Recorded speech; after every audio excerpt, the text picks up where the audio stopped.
Now I'd like to start the opening ceremony for Korea Mekong Conference. First of all, I'd like to invite Yang Mi-gang, President of History NGO Forum, to the podium for an opening remarks.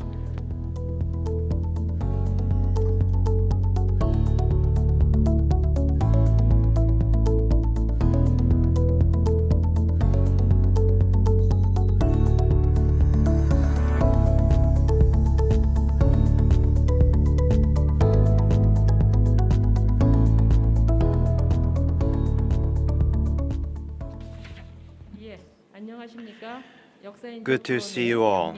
I'm standing president of History NGO Forum, Yang Mi-gang.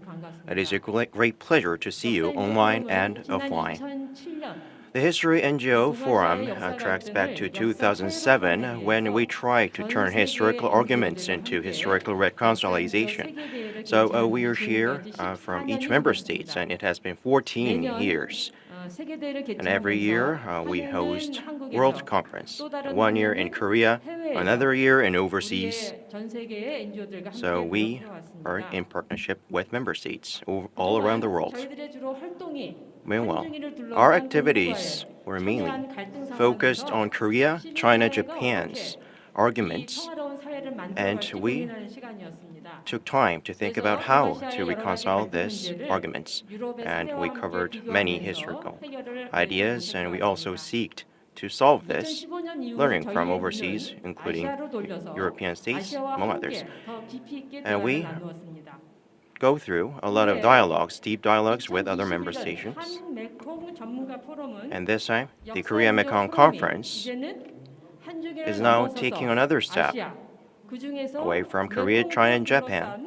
And we include Mekong member states, and we are here to strengthen our solidarity and cooperation with other states. The Korean government has announced that the Korean government has strengthened the strategic partnership with Mekong. So that shows a strong willingness to improve our partnership. So we're in line with the Korean government's idea. So we're in collaboration with civil societies and experts to further develop our dialogue. The History NGO Forum plans to learn about history, culture, and society in Mekong member states. And this is not just a temporary solidarity, but in order to live with Asian friends together, we have to be people-centered.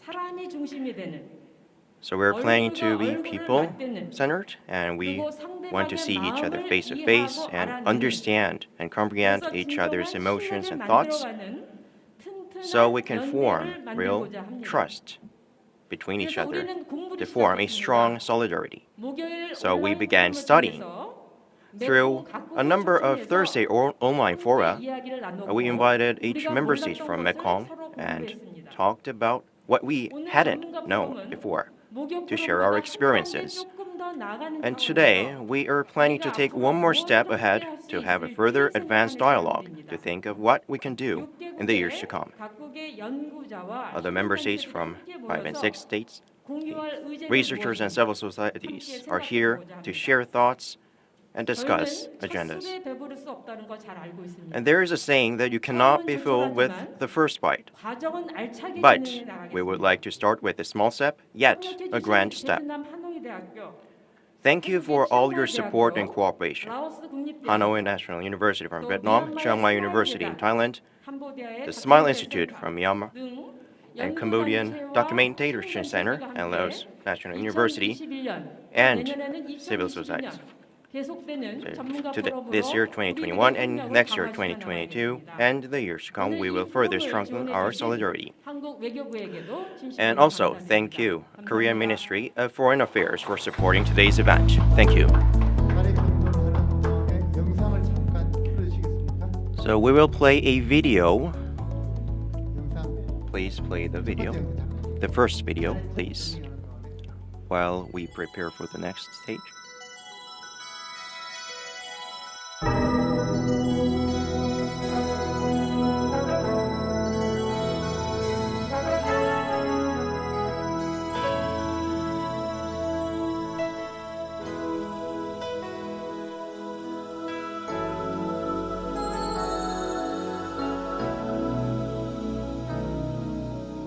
There comes a time when we heed a certain call, when the world must come together as one. There are people dying. Oh, when it's time to lend a hand to life, the greatest gift of all. We can't go on pretending day by day that someone Fought a lot in this area, and because of this shows a picture back in 19 올라가려 했음에도 불구하고 those Vietnam couldn't capture it, and they also have regular meetings, and they had 20 cents. 보시다시피 남북으로 이루어지는 네, 방금 소개 말씀 정말 감사드립니다. I think for most of you, and Laos also, we have border with Myanmar.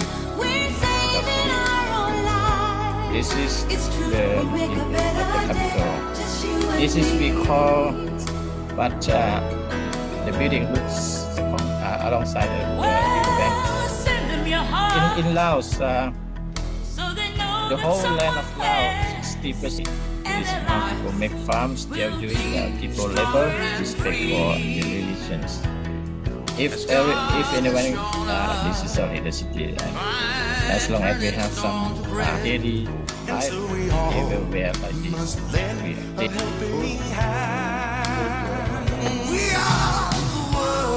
There was one question right from after that, after taxi walked outside, associated old people or old generation pursuing or using compounds to remember, which the Japanese company is that when the military government get them in Vietnam, we are under international company. Thank you, Dr. Samsa. And they do capacity. But if you just believe, there's nowhere we can fall.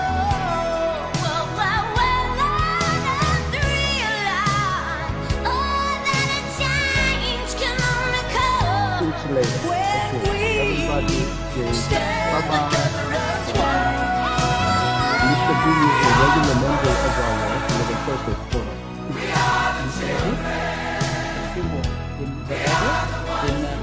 Vietnam, Laos, Cambodia, Myanmar. You see that they are in the more century. Now more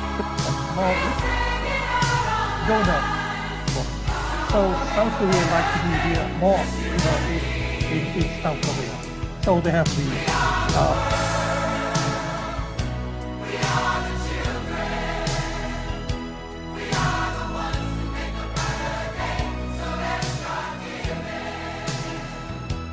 There's a choice we're making.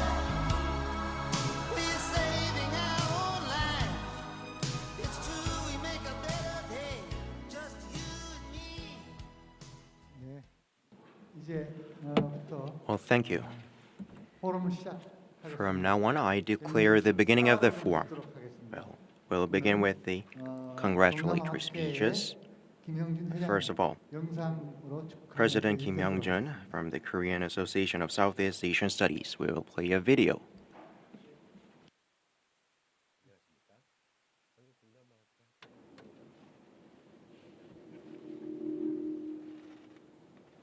한메콩 시민사회 연대와 협력을 주제로 한 Great to see you, 2021 한메콩 전문가 포럼의 개최를 everyone. 축하드립니다. 이번 행사에 저희 학회가 Congratulations. 협력기관으로 참여할 수 있게 Congratulations 된 on the 것을 opening 영광이라 of the Korean 이번 Mekong 계기를 통해 People's 학회와 Solidarity 시민사회 and 연대가 더욱 Networks 강화될 수 있기를 Expert Forum. 이번 포럼의 주제는 It is a true 메콩 honor 지역의 for 평화와 our 지속 가능성, institute can participate in this forum, and I hope this can be a great opportunity for us to reinforce solidarity between the academics and civil society. 과거 The 사이 topic 문제, of today's forum 한국과 is peace and 메콩 사이의 sustainability, 교류 과정에서 marriage 나타나는 migration, 다양한 and labor of the 실천적인 Mekong 문제 region. 등을 This goes beyond 비판적이고 this 반성적으로 economic 검토할 수 growth 있는 to 주제라 shed 생각합니다. light on our 이번 disputes over 포럼에서의 history 논의를 and 통해 exchanges 메콩 between the 사회에 two 대한 regions. 이해를 I 심화시키고 believe that this 한 메콩 discussion 간 at today's 실질적인 forum can deepen 협력과 our 교류를 understanding on the Mekong 증진시킬 방안을 society 모색할 and 수 seek ways 있는 to further 결과를 our collaboration 기대하겠습니다. and exchange between 다시 Korea 한번 and 전문가 Mekong 포럼의 region. 개최를 축하드립니다. Congratulations once 이를 again 통해 on the opening 한국과 of the 동남아시아의 expert forum, 상호 이해를 and I hope that 증진하여 this can be a 그리고 한 milestone for 메콩 us to 시민사회 find a way 연대를 to 강화할 expand the collaboration 그와 between the 동시에 academics and 학계와 civil 시민사회 society so that we can 협력을 enhance our mutual 확대할 understanding between 다각적인 Korea and Southeast 방안을 Asia 모색할 region. 이정표를 제고할 Thank 수 you, 있으리라 History NGO 생각합니다. Forum, for your hard work to host this forum. 이번 Thank you so much. 포럼을 준비한 동아시아 평화를 위한 역사 NGO 포럼의 열정적인 노력에 감사드립니다. 감사합니다.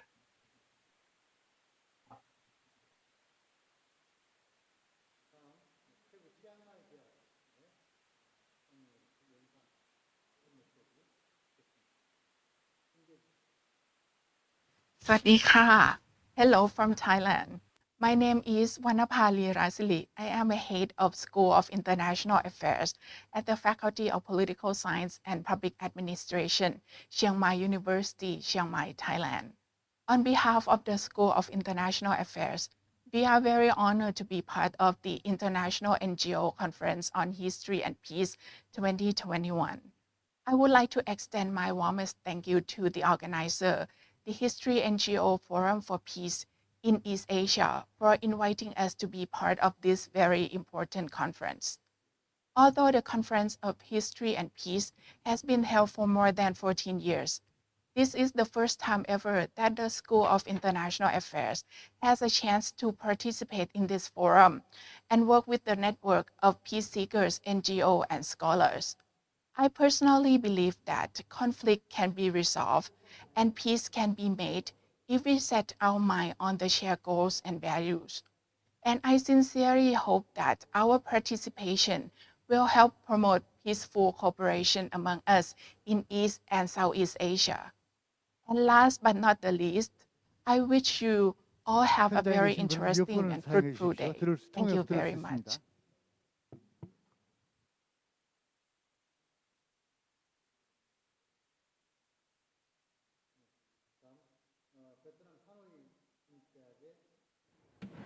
Very good evening from the University of Social Science and Humanities, a member of Vietnam National University, Hanoi. On behalf of our colleagues, I would like to express my sincere congratulations to the History NGO Forum for Peace in East Asia for successfully launching the Korea-Mekong project. This Korea-Mekong Conference is organized on the occasion of the 2021 International NGO Conference on History and Peace. Last year, in 2020, we collaborated with the History NGO Forum and other international and local partners to organize the Vietnam International Conference on History and Peace. The global pandemic left us no choice but to use the hybrid online-offline activities. Very pity. And this year, unfortunately, we have no other way to do. We have to do the same.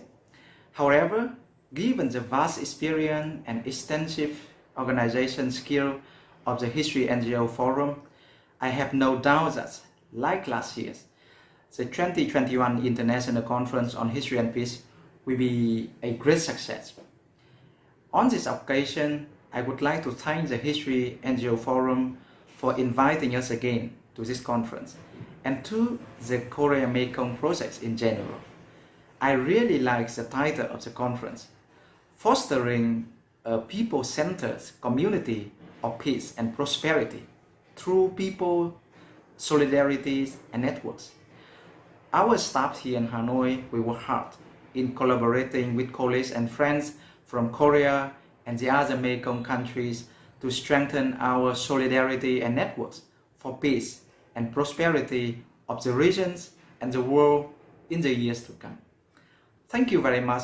Wishing you a very successful conference and really hope to see you again in person in the near occasions. Thank you.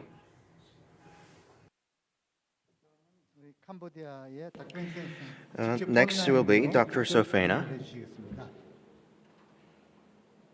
who will be delivered live.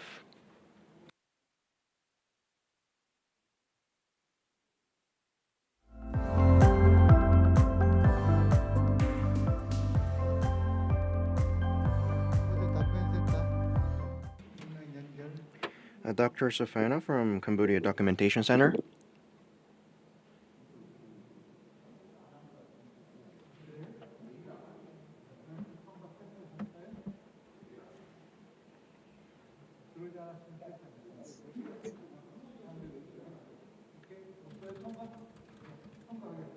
So we will skip this part.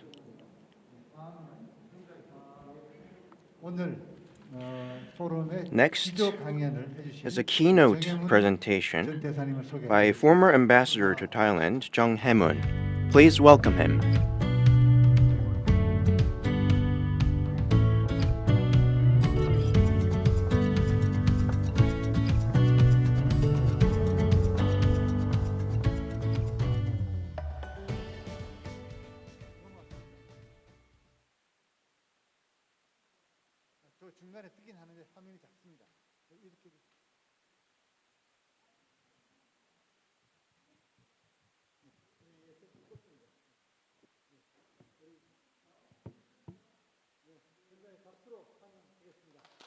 Please welcome him with the big hand, ladies and gentlemen.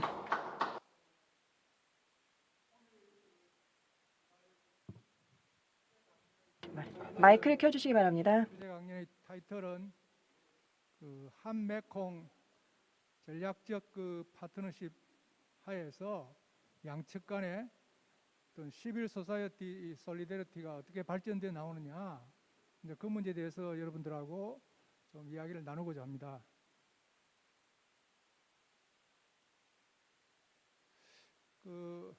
오늘 이 기조 강연인 만큼 제일 첫 번째는 이제 시빌 소사이어티 솔리데리티를 지금 다루려고 하고 있고요. 한국과 메콩 간의 시빌 소사이어티 솔리데리티가 어떻게 발전돼 나왔느냐, 이제 그 점을 한번 짚어볼 것 같고요. 두 번째는 And a second part is that why Mekong region is gaining attention from the world. That is the second part. And the third part is that how Korea is growing its partnership with Mekong for the past decade. And the fourth part is that by having the first and second ROK Mekong summits, what kind of progress we have made. And next, I will also explain our cooperation with our other partners like Japan, China, US, India, and these countries are also having a cooperation with Mekong states, and I will give some information about this. After that, there are many multilateral regional mechanisms like the MRT, GMS, and the pilot, MX, Mekong Institute, and others. These multilateral organizations' collaboration with Korea will be also explained later. And last but not least, I will also talk about a kind of policy initiatives the two parties have to wage to enhance mutual prosperity. So as you can see from this map, on the left side, you can see the flow of Mekong River. This is the main artery of the Mekong River, but it also has so many tributaries.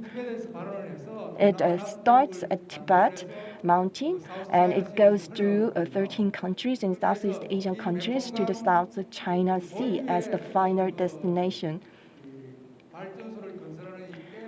So there are some dams in the Mekong River causing some controversy. China is building 11 dams along the Mekong River, and 8 additional dams are in the pipeline.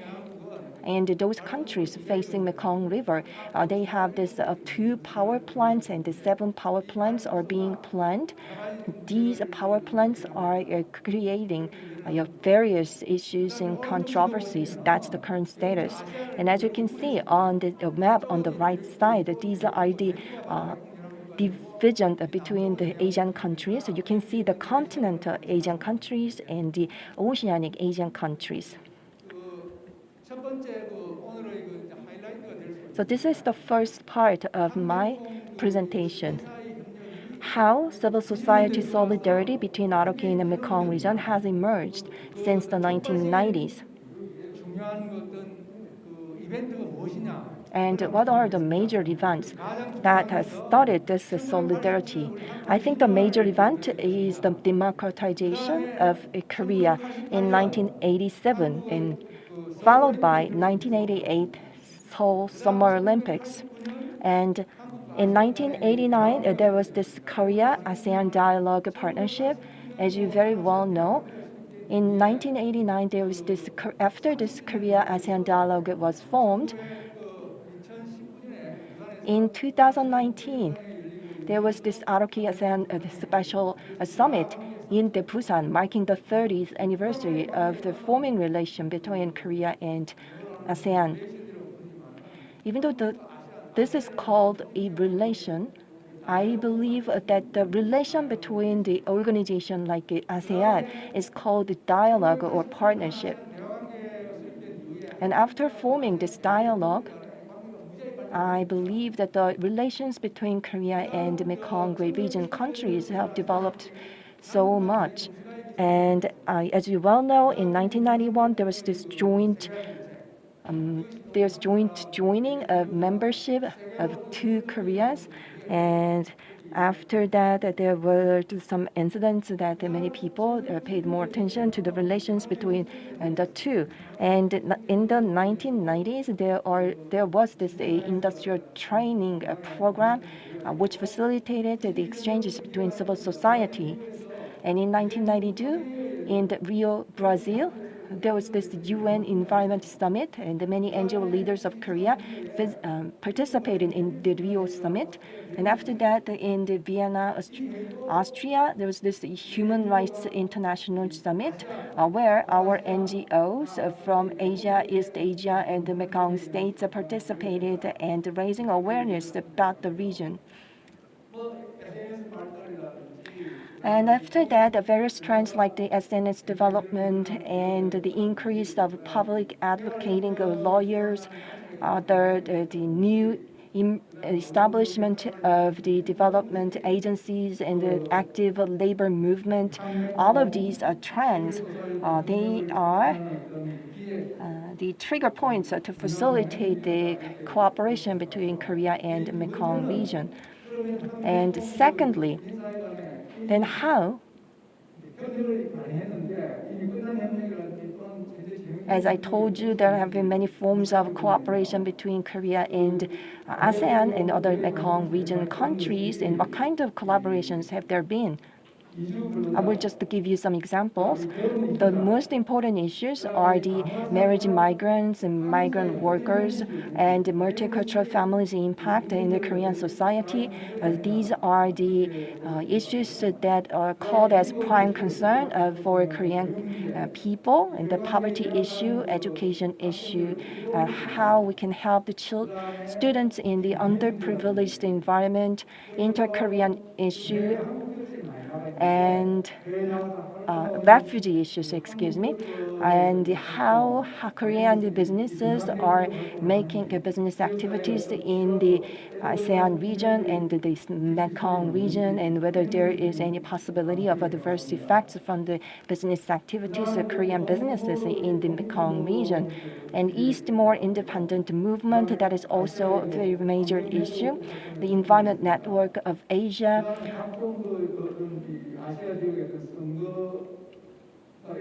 And there were other opportunities to monitor election activities in this Mekong region. So these are kind of activities that we have been engaged in for the past years to address major issues. And we also try to help out the Vietnamese communities that were affected by the Vietnamese War. And we are also doing various development and cooperation projects. And to ensure a success of these development projects, we need to do monitoring activities.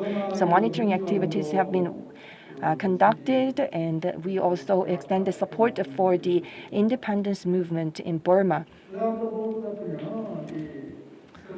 And as you can see, we also tried to protect the human rights of the sexual minorities and try to revive the farming communities and try to curb the spread of infectious diseases and making joint responses to the COVID-19 pandemic,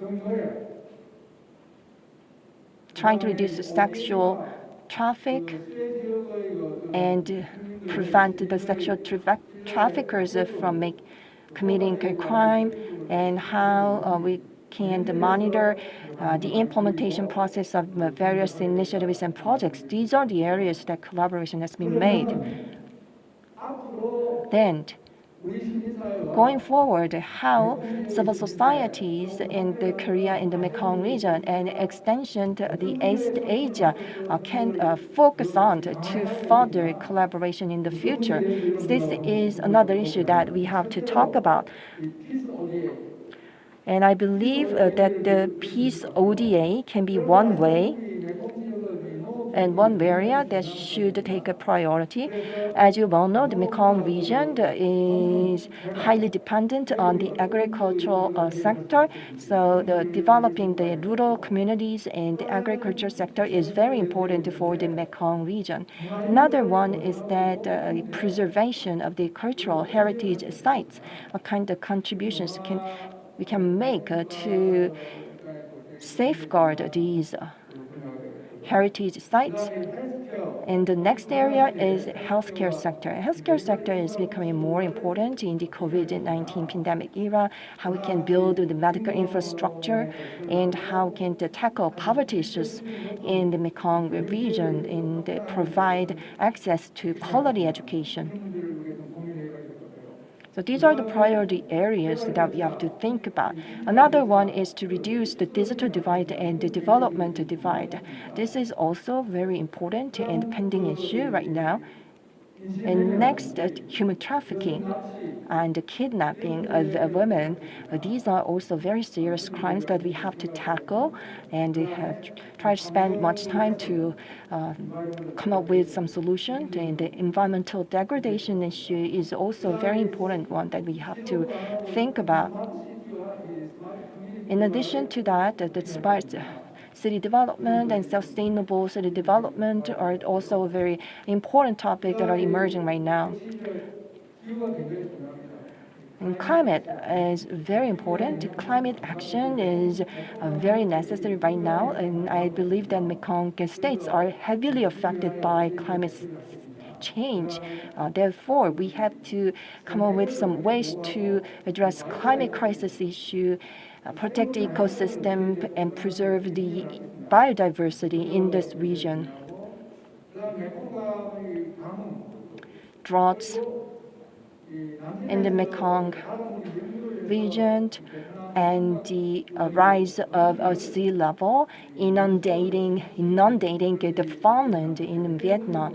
This is also a very serious climate issue that is affecting this region. And another issue that I keep talking about is the migrant workers and how we treat these migrant workers in our own respective communities.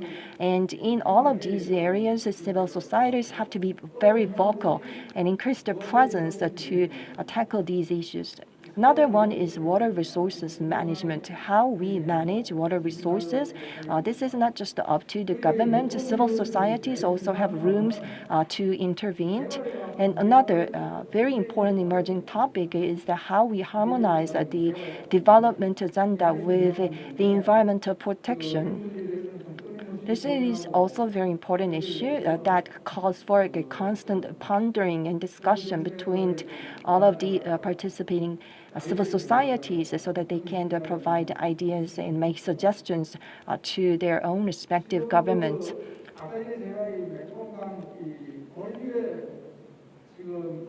And I mentioned before that there are some dams being built on the artery of Mekong River, but if you just count in the dams along the tributaries, there are more than hundreds of dams being built.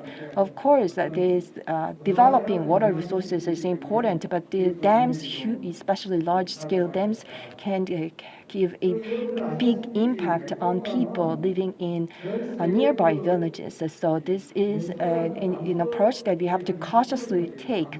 And I believe that the fresh water, fish from fresh water is a very important industry for Mekong states, and the fish from Mekong River, they account for 20% of the total fishes consumed by the people in Mekong states. So they are getting proteins from fish from fresh water. Therefore, the quality of the Mekong River is so important for the health of these people. This Lower Sasantu Dam in Cambodia, it was reported by the Financial Times, and China is right now doing One Belt, One Road initiative, and this dam is a part of this one BRI initiative. It is located in the one very small tributaries of Mekong River. Because of that, it was not heavily reported. And secondly, there is another dam that is causing controversy. That's Saeng Pian Nam Noi Dam in Laos. Our company was building a dam, and because of the heavy rainfall, the dam just collapsed, and it was very also heavily reported in the media. You have to be aware of the presence of these dams. That is why I'm mentioning these dams. And this map would show you the dams along the Mekong River. In Chinese territory, there are 11 dams, and as you can see, there are 2 in Laos and Cambodia. And in the lower part, you can see the white circle that shows Lower Sasantu Dam.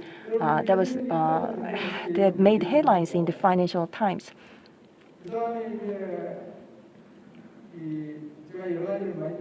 And next, there are so many things that I have summarized here. Food security is also a very important issue, along with sustainable infrastructure. And all of these activities we want to do is to achieve the UN SDG by 2030. So these issues and goals are very aligned with the UN SDG, and SDG's predecessor is UN MDG. And for the next 15 years, these goals are providing guidelines for the international community for a desirable direction, and all of our activities are very much closely aligned with the UN SDGs. And next is about the non-traditional security threats. In detail, like a global pandemic, climate change, and drug trafficking, all of these issues belong to this category.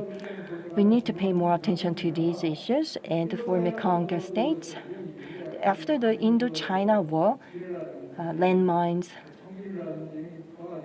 and these unexploded ordnances, they are still there, remained in the ground, posing a threat to passers-by. And so many people could be injured or be killed even because of these unexploded landmines. And how to unearth and find these landmines is another issue, very important issue for the Mekong states. And Korea right now, through the Future Peace Initiative, is trying to create a transition in the Mekong states, and Mekong states are also having their own initiative for a peaceful development. And for those initiatives, I'd like to ask for more attention from you. And as you can see from the slide, In the advanced economies, there are many multilateral meetings, and whenever there are multilateral meetings to be held, in a parallel to the multilateral forum, NGOs have their own forums and meetings to exchange their opinions and ideas.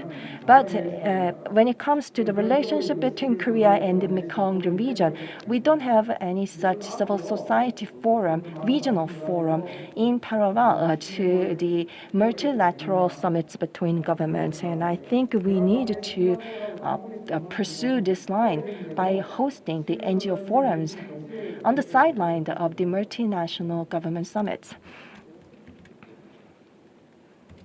In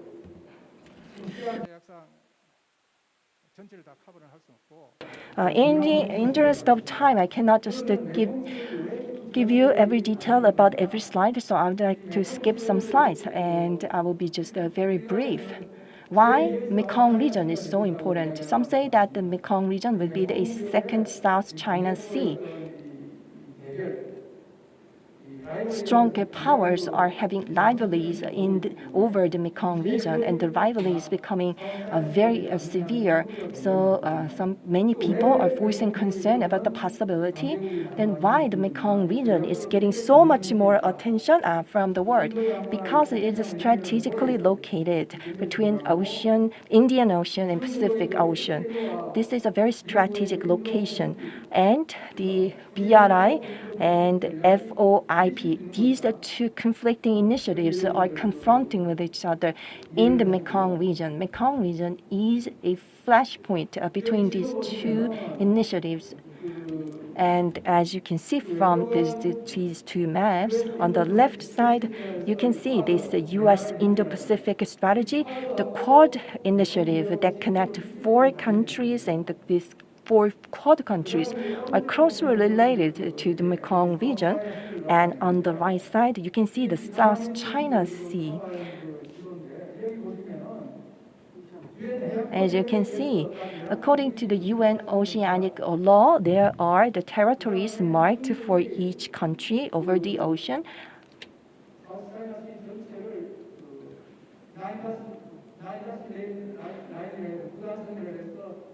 9-dash line is the line that China claims China has drawn to make a claim over its territory. So Vietnam, Philippines, Malaysia, Brunei, they are voicing opposition that they cannot just accept this territorial line. But since China is such a strong power, they cannot make their voice heard. And after a few years, there's this international lawsuit between the Philippines and China, and the Philippines has won this case.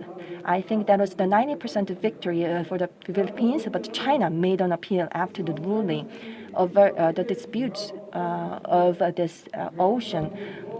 So this is a point for controversy in the Mekong region. Is a region where the strong powers come against one another, and that is why the Mekong region is getting so much attention from the world.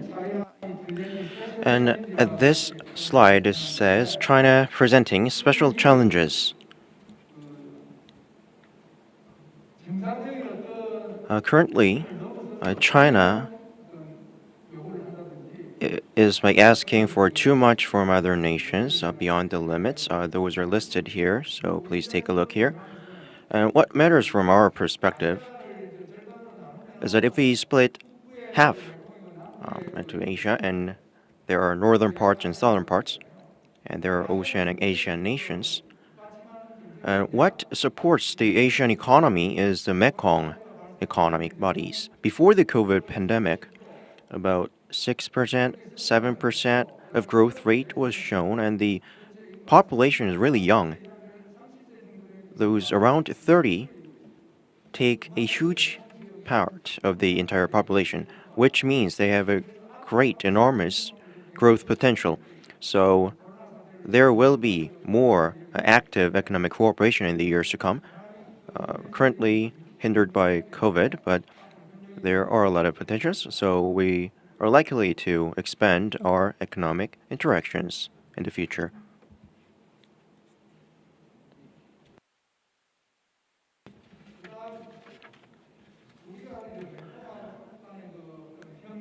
Next is how the ROK Mekong partnership has evolved. Back in 2011, the first foreign ministers meeting between Korea and Mekong began, so it has been around 1 decade. But if we take a look at other states, Japan or other countries, they were ahead of us. But despite the fact of that, Korea's existence is being recognized widely in Mekong member states. Korea's true belief. So Korea does not have its own agenda. Other strong nations, they have their own agenda while supporting Mekong nations. So they want to take some unilateral measures, but Korea is not like that.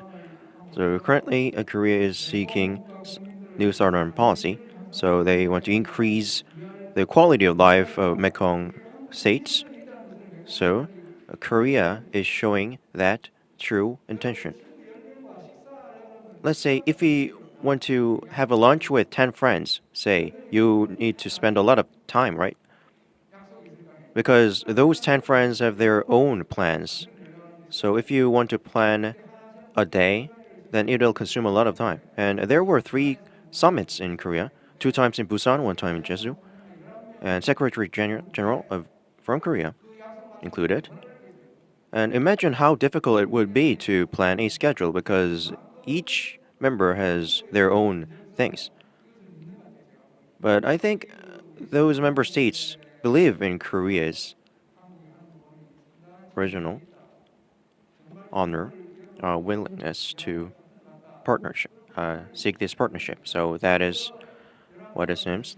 So that is just like planning a lunch with 10 friends. That is why we were able to plan this so easily, like just a lunch or plan with friends. So we decided to have a yearly annual meeting with Mekong states, and we had the inaugural summit, and we had the second summit last year. And what was the major achievement was a comprehensive partnership. We swifted that into a strategic partnership. What is the difference between comprehensive and strategic partnership? Why are we keep talking about this? Strategic partnership, there is no limit to talk about. The Korea-US strategic partnership, then there is no limitation on topics. So we can include many things. For discussion issues, you not being restricted to anything is a very important element of strategic partnership. That is the key. This year, the third Korea-ASEAN Mekong Summit is planned, I think, in October this month. There will be a meeting online, and this year is the Korea-Mekong interaction year. And there is a saying that this will be extended for 1 more year. So after the inaugural and second summit, and throughout these summits, Korea and Mekong's partnership were really strengthened, and bilateral fruitful benefits were given. And Korea can share its experience and other assets and values. So we're firm in this. So at the third summit, I think we will have fruitful results. If you take a look at this slide, the United States, Japan, China, India, and Australia, those key members are interacting with Mekong states. I cannot cover all of them, but around 15 or so countries are involved here. The Mekong region is being a stage for economic cooperation and partnership. On the 21st of May, there was Korea-United States Summit, and Korea, KOICA, and the United States said they will take collaboration to support Mekong's economic development.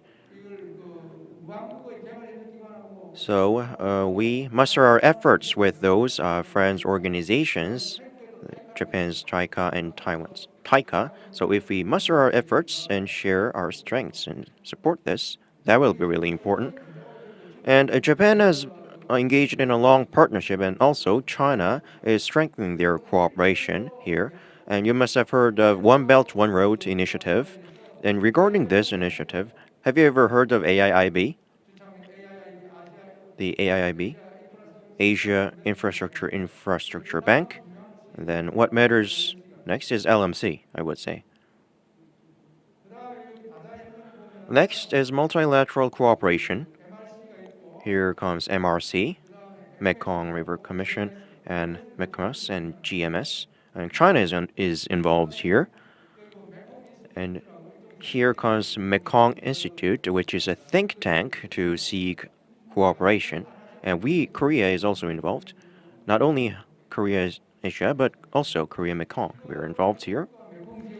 And currently, Korea and Mekong, in order to strengthen our cooperation, what should we do? What should we do in the post-COVID pandemic era? Korea announced a new Southern Policy Plus initiative, and there are 7 key factors. And when it comes to Asia, there's a comprehensive recovery framework. We announced that framework. So, new Southern Policy Framework Plus and Asian Comprehensive Recovery Framework combined. We take collaborative efforts. Well, then that will help us overcome from this COVID pandemic era. And because of time limits here, I will have to wrap up my presentation. And I wish my presentation helped you to broaden your perspectives. Thank you very much.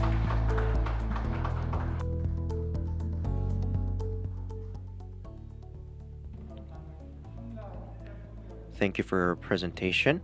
And now we will take a group photo with offline participants and move on. Please come to the front and please keep the video on. So please, participants, offline participants, please. So everyone, please turn on your video.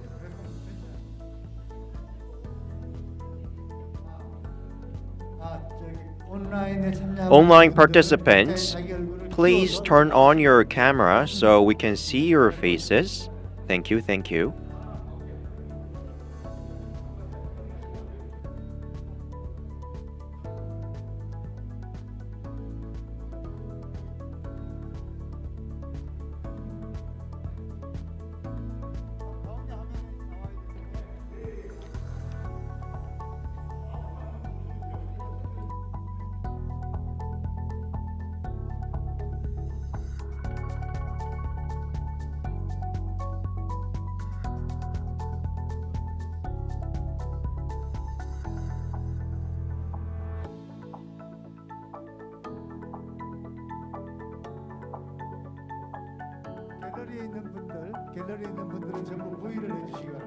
Please show a victory sign.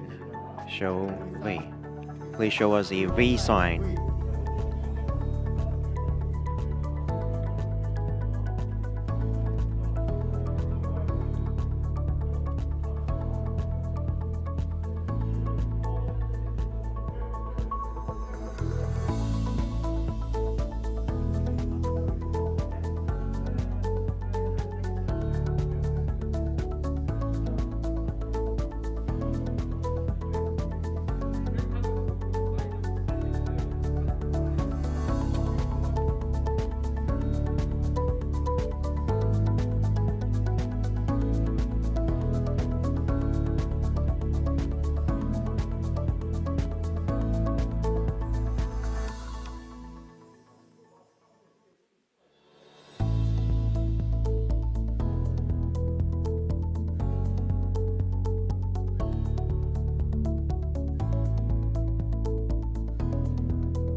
Well, then we will move on to the next session. Please be seated.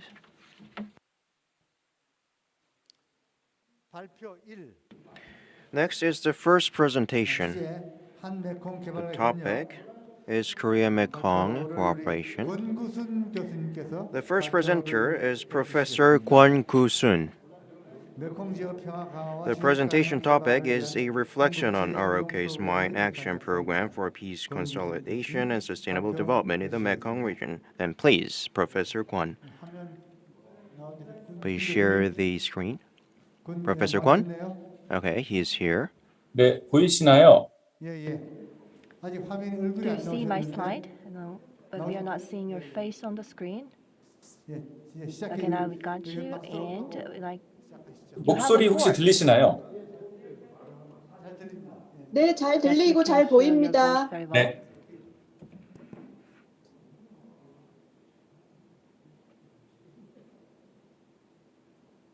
Hello, good afternoon. I'm very honored and privileged to have an opportunity to present Republic of Korea's official development assistance program for peace consolidation and sustainable development in the Mekong region.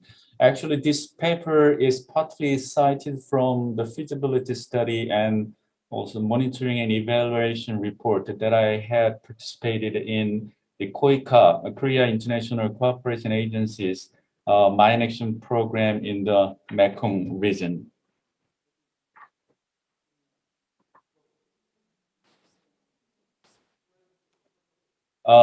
This is the content of my presentation. Firstly, I briefly introduce the background of this mine action program. Secondly, I briefly touch on the current status of mine and unexplosive ordnance issues in the Mekong region. Thirdly, the Korea's future peace community program that the Ambassador Jurong already mentioned. And finally, what is the opportunity and the challenges of this program? And finally, I conclude my presentation. The cooperation framework of the Mekong and Korea was officially started in 2011. A lot of quantitative statistics show the Korea has become the major partner of the Mekong countries in trade and socio-cultural exchange. For example, trade grew by 2.5 times, and the number of mutual visits increased by 3.3 times as of 2020. As you see the diagram under Mekong-Korea Summit, under the Mekong-Korea Summit, the Foreign Ministers Meeting and Policy Dialogue and Business Council are organized and followed by a senior officials meeting. The decision made by the cooperation framework can be put into action with financial support of Mekong-Korea Cooperation Fund.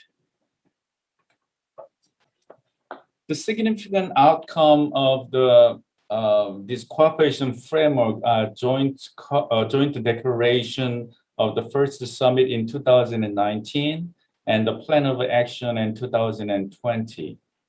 Taken mine action into account, the joint declaration highlighted the importance of Korea-Mekong Future Peace Community Program and reaffirmed the program would contribute to clear, explosive remnants of war, we could say ERW, victim assistance, and promote human rights as a whole. Then some reflective questions may arise the following. Firstly, on what background was Korea's Future Peace Community Program started? And how has the Korea Future Peace Community Program been implemented? Then finally, what outcomes has the Korea's program achieved? Is it positive or negative? Now, let me tell you the current status of the mine and UXO issues in the Mekong region. During the Vietnam War, the US forces fortified the demilitarized zone to prevent the North Vietnam forces from entering the south, such as laying M16A1 anti-personnel landmine and M18A1, the Claymore mine, etc.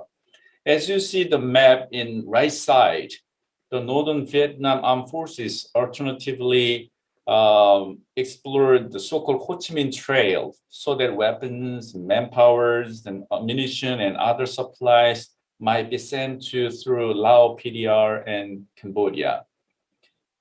Aware of the amount of weaponry that trail supplied to North Vietnam forces in the south, more than 30 US Air Force jets struck targets along the villages and roads of Ho Chi Minh Trail in Lao PDR and southeast part of Cambodia.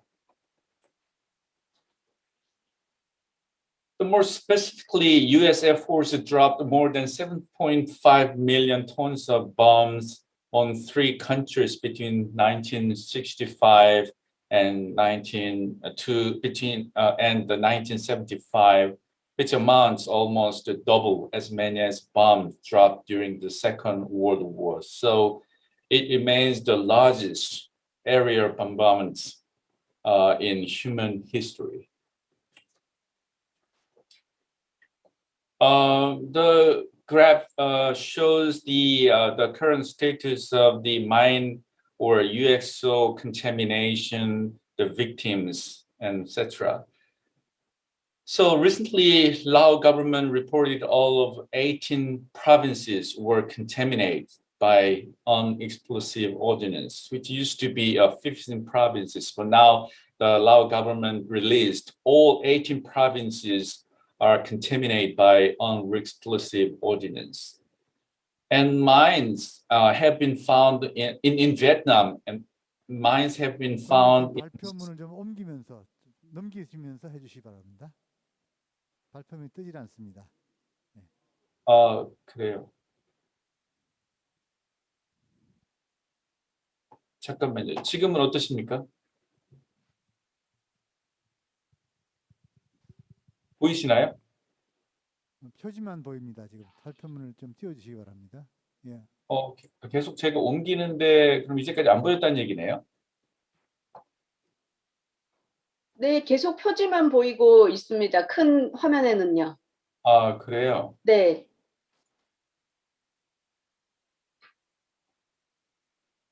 이게 여기서는 움직이는데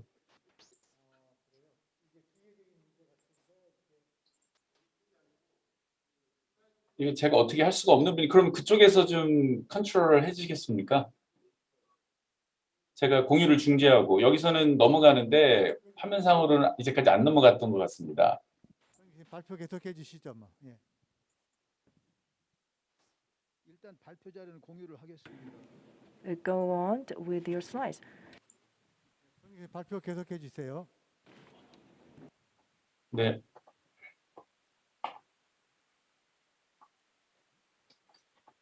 So in Cambodia, when it comes to Cambodia, explosive remnant were mainly found in the southeastern region due to U.S. bombing, where the northeastern part of the Cambodia, such as Battambang, Ban Thi Minh Jay, and Pai Lin provinces, etc., were contaminated by landmine, partly laid during the Civil War in 1970s. They resulted in 64,849 casualties from 1979 to 2019. Regarding the Lao PDR, more than 2 million tons of bombs were dropped, but up to 30% of cluster submunition were not detonated and remain unexplosive ordnance. Sometimes it dropped from the tree or found in farm area and in water as well, which led to 50,803 victims from 1964 to 2019. As you know, Myanmar has become destabilized since the Tamado military ruled the country since February 2021. But even before, ongoing intrastate armed conflict between government forces and rebel groups caused an explosive ordnance contamination. Though a level of contamination isn't confirmed, but at least 9 provinces will be allegedly hazardous area. The casualties are 4,981 from 2000 to 2019, recorded one of the highest numbers of casualties throughout the world. But little is to say, in Vietnam, most provinces are reportedly contaminated. More than 18.7% of the mainland has been contaminated, and 105,000 casualties were recorded, but fortunately the number has been decreased. The only one casualties were found in 2019. So let me explain the Korea's Future Peaceability Community Program. I'm not sure, it's because of technical problem, I couldn't show you the map of my presentation. But according to the US bombing map, actually coincide with the poverty map in 3 countries. Not only did the threat of landmine and unexploded ordnance prevent people in the Mekong region from developing contaminated land for farming or housing, but victims and their family also became marginalized and disadvantaged, exposing to poverty and discrimination. With this context in mind, Korea's new Southern policy, of which vision is Korea ASEAN community, share the future of people-centric community of peace and prosperity. There are 3 pillars. The first pillar is a community of people. The second is prosperity, and finally the peace. So the third pillar is to establish a sub-stable region that is peaceful and secure. In addition, Korea has had successful experiences in rural development programs in Cambodia, Laos, PDR, Myanmar, and Vietnam. And importantly, Korea share the common challenge of mine and unexploded ordnance, the UXO contamination. Let me explain the Korea's landmine and UXO contamination later. So in this regard, mine action program that combines peace and development has been implemented. The strategy of future peace community program is the rural community to be free from the threat of mines and UXOs. Victims and their families' right to be protected and transform contaminated land into the land of peace and prosperity in the sub-region of Mekong, which ultimately contribute to achieve sustainable development goals, including National Sustainable Development Goals 18, the free from threat of mine and UXO in Cambodia and Laos PDR. This program adopted diversified approaches. The first is it should take a holistic approach, humanitarian assistance to casualties and their families, inclusive development to released areas of rural community, and survey and clearance of landmines and UXOs and ERW. Secondly, it pursued capacity building and empowerment of the partner government, national mine action authorities, and mine operators in central and provincial level. Thirdly, it promoted mutual learning through sharing best practices among Cambodia, Laos, Myanmar, and Vietnam countries, and Korea through effective knowledge management. And fourthly, it fosters the result-based and evidence-based approach. And finally, it facilitated mutual inclusive partnership at a various level. As you know, the mine action program mainly includes 5 main factors: humanitarian demining and victim assistance, mine risk education, and stockpile destruction and international advocacy. In addition to this conventional mine action program, Korea accelerates outcomes of mine action by adding inclusive rural development. If you see the diagram of implementation system, is quite complicated, but its implementing system is quite aligned between donors and various partners. The Korea has implemented sub-regional and multilateral partnership with the partner governments and respective mine action operators. In addition, the UNDP, Cambodia, Laos PDR, and Vietnam, and UNICEF, Myanmar, as a project management and consulting partner, participated in the program in the framework of multi-buy arrangement. Furthermore, the Korean implementing partner who are specialized in victim assistance and rural development will be invited to the program as well.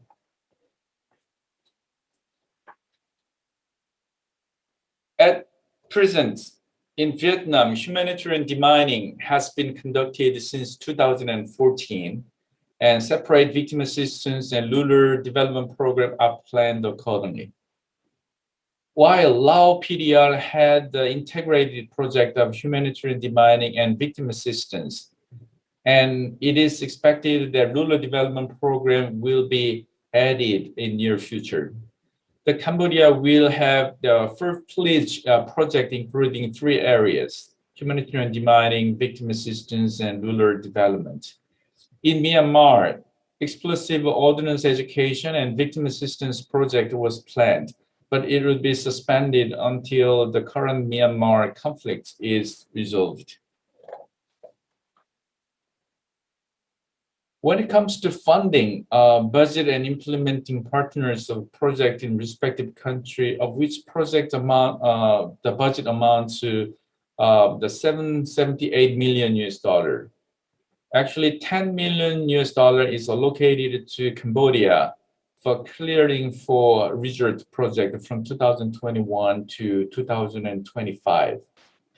Laos PDR has been funded $8.5 million, and additional $11 million will be committed to 2022 to 2025. The Korean government pledged $4.4 million to Myanmar program, and Vietnam has implemented the first phase of Korea-Vietnam mine action project in 2016 to 2021.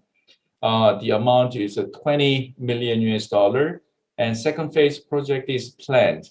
The budget is $25 million. The total amount of the multi-buy project reached to $78,990,000. In addition, the bilateral projects in areas of sustainable development and victim assistance amount to $32 million in Cambodia and Vietnam. In particular, the Vietnam, the Quang Binh provinces, they will establish sustainable income and implement a rural human resource quality project for the Peace Village. In Quang Tri province, the community rehabilitation center for people with a disability. So those who the victimized from the mine or UXO will have some rehabilitation services from this facility in probably 2024 or 5. So total project amount reaches $110 million next to 5 years. So what opportunity and challenges will have in this project? The opportunity is, as you know, both Korea and countries in the Mekong region share a history of tragedy from armed conflict, so-called proxy war in the Cold War era. Both violent conflict left the scars of war in the form of explosive ordnance. South Korea has approximately 112 square kilometer minefield that are assumed in bearing 380,000 to even 1 million landmines. Past a few decades, the rear air defense areas have been surveyed and cleared, but still 3,000 anti-personnel landmines are still unaccounted for. But compared to huge number of victims in the Mekong region, Korea has less victims of 608, but the UXO victims, assuming more than 5,000, the victims are not included in this data. This common ground of historical context will lay a solid foundation to ensure Korea's commitment to the project. When the President Moon delivered the keynote speech in 74th session of UN General Assembly in September 2019, he proposed that DMZ, demilitarized zone, a symbol of the last Cold War, should be turned into mine-free international peace zone. 2 months later, the Korean government hosted the first Mekong Korea summit in Busan and pledged future peace community program. So learn from this initiative in the Mekong region, Korea will be provided a major opportunity for institutionalization of the mine action program in Korea itself. In Mekong side, the leadership of greater Mekong states, those countries express a strong commitment to free from the threat of UXO and landmine. Each government has made consistent efforts to align policy, strategy, and work plan in mine action. Though a level of institutionalization is varied, legal framework, governance structure, and national mine action standard and so forth are in process of establishment. Survey, clearance, and land release are in steadfastly progress, even though it will be difficult to achieve the goal to complete clearance in 2025. Absolutely, the challenges still remain in this initiative. As the graph shows, the countries in the Mekong region are highly dependent on international contribution in mine action. $200 million in Laos PDR and $113 million in Cambodia and $67.7 million in Vietnam from 2015 to 2019. But national contribution is still low. Some donors, such as Finland, was advised to cease funding to Cambodia in its monitoring and evaluation report in 2015, and donor fatigue will affect volume of international contribution to mine action in the Mekong region. Then how come after withdrawal international contribution, how this program will be sustained? According to the Humanitarian Development Peace-Building Nexus, international community demands a greater empirical evidence of developmental impacts of mine action. When I observed the mine action in the Mekong region, mine action to sustainable rural development is still less aligned, somewhat fragmentized, that evidence of impact was not fully ensured. Even donor side, the organization are distracted to supervise the mine action program and development project respectively. As you see this slide, mine action program should be managed effectively from stage, from input, activity, output, and outcomes. To implement mine action effectively, quality management, quality control, and information management should be instituted in due course. Without these factors, mine action seems to be hardly successful. So of course, capacities vary country to country, and resources are allocated to improve capacity, but concern about the lack of efficient and effective quality management and control were generally found. 통역이 권 교수님께 마무리 요청해 주시기 바랍니다. 음성이 안 나갑니다. Okay, the conclusion is Mekong-Korea cooperation has laid a solid and concrete foundation to support holistic mine 교수님 action 지금 시간이 plus 없어서 sustainable 발표를 and 끝내주실 수 inclusive rural 있을까요? development in the Mekong region. 교수님 지금 Aligned 시간이 with 다 new 되셨습니다. Southern foreign policy, Korea has committed to long-term funding and technical assistance to future peace community projects. But it should be noted that Greater Mekong State expressed willingness and efforts to achieve UXO and mine-free goals, enhancing institutionalizations and Professor Kwon, implementation. time is up. So would you summarize just 1 minute, please? Sorry to interrupt you.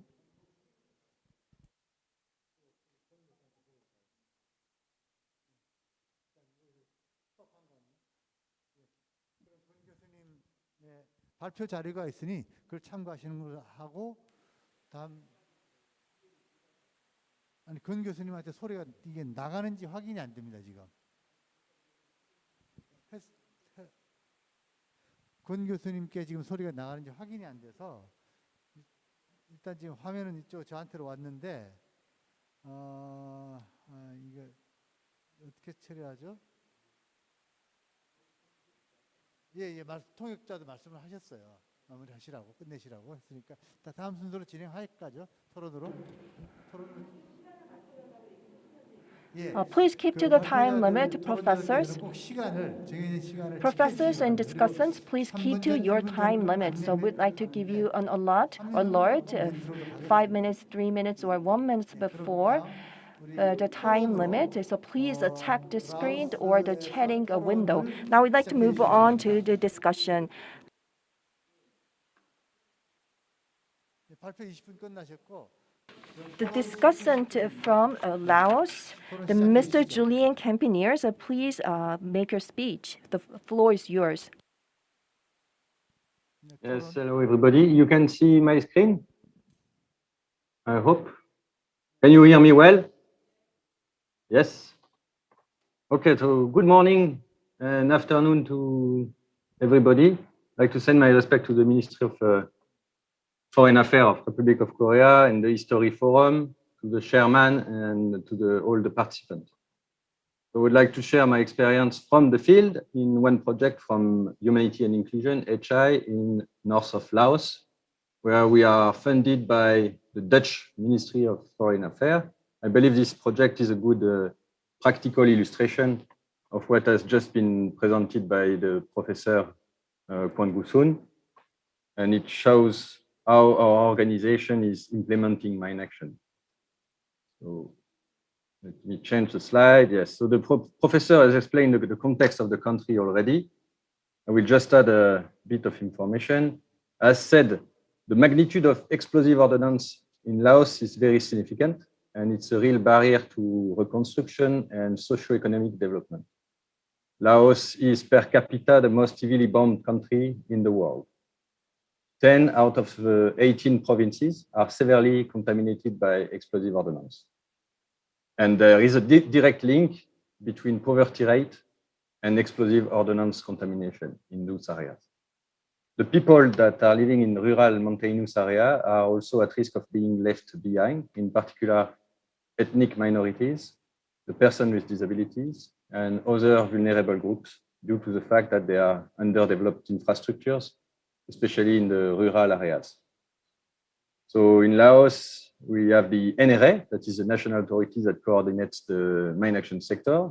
They are in the process of developing the new mine action strategy based on the National Socio-Economic Plan, and they are also under the obligation of Cluster Munition Convention. And also they have a specific SDG, SDG 18, Life Safe from UXO, that was launched to remove the UXO obstacles to national development by 2030. So international assistance and INGO focus a lot on the national survey at the moment, or the CMRS, Cluster Munition Remnant Survey, to understand the extent of the cluster munition contamination. And they also provide clearance in affected villages. That is done mostly thanks to the US and the UK and many other bilateral funding. In addition, there are more than 50,000 casualties recorded since 1964, and still between 20 to 40 accidents per year, around 50% being kids and teenagers. But in reality, very few funding are earmarked for victim assistance, but in fact, it's one mine action pillar on equal footing with the others. And VA requires also a longer term commitment because individuals and communities affected by explosive ordnance have lasting needs and lasting rights. So on this slide, you can see the nature of the problem.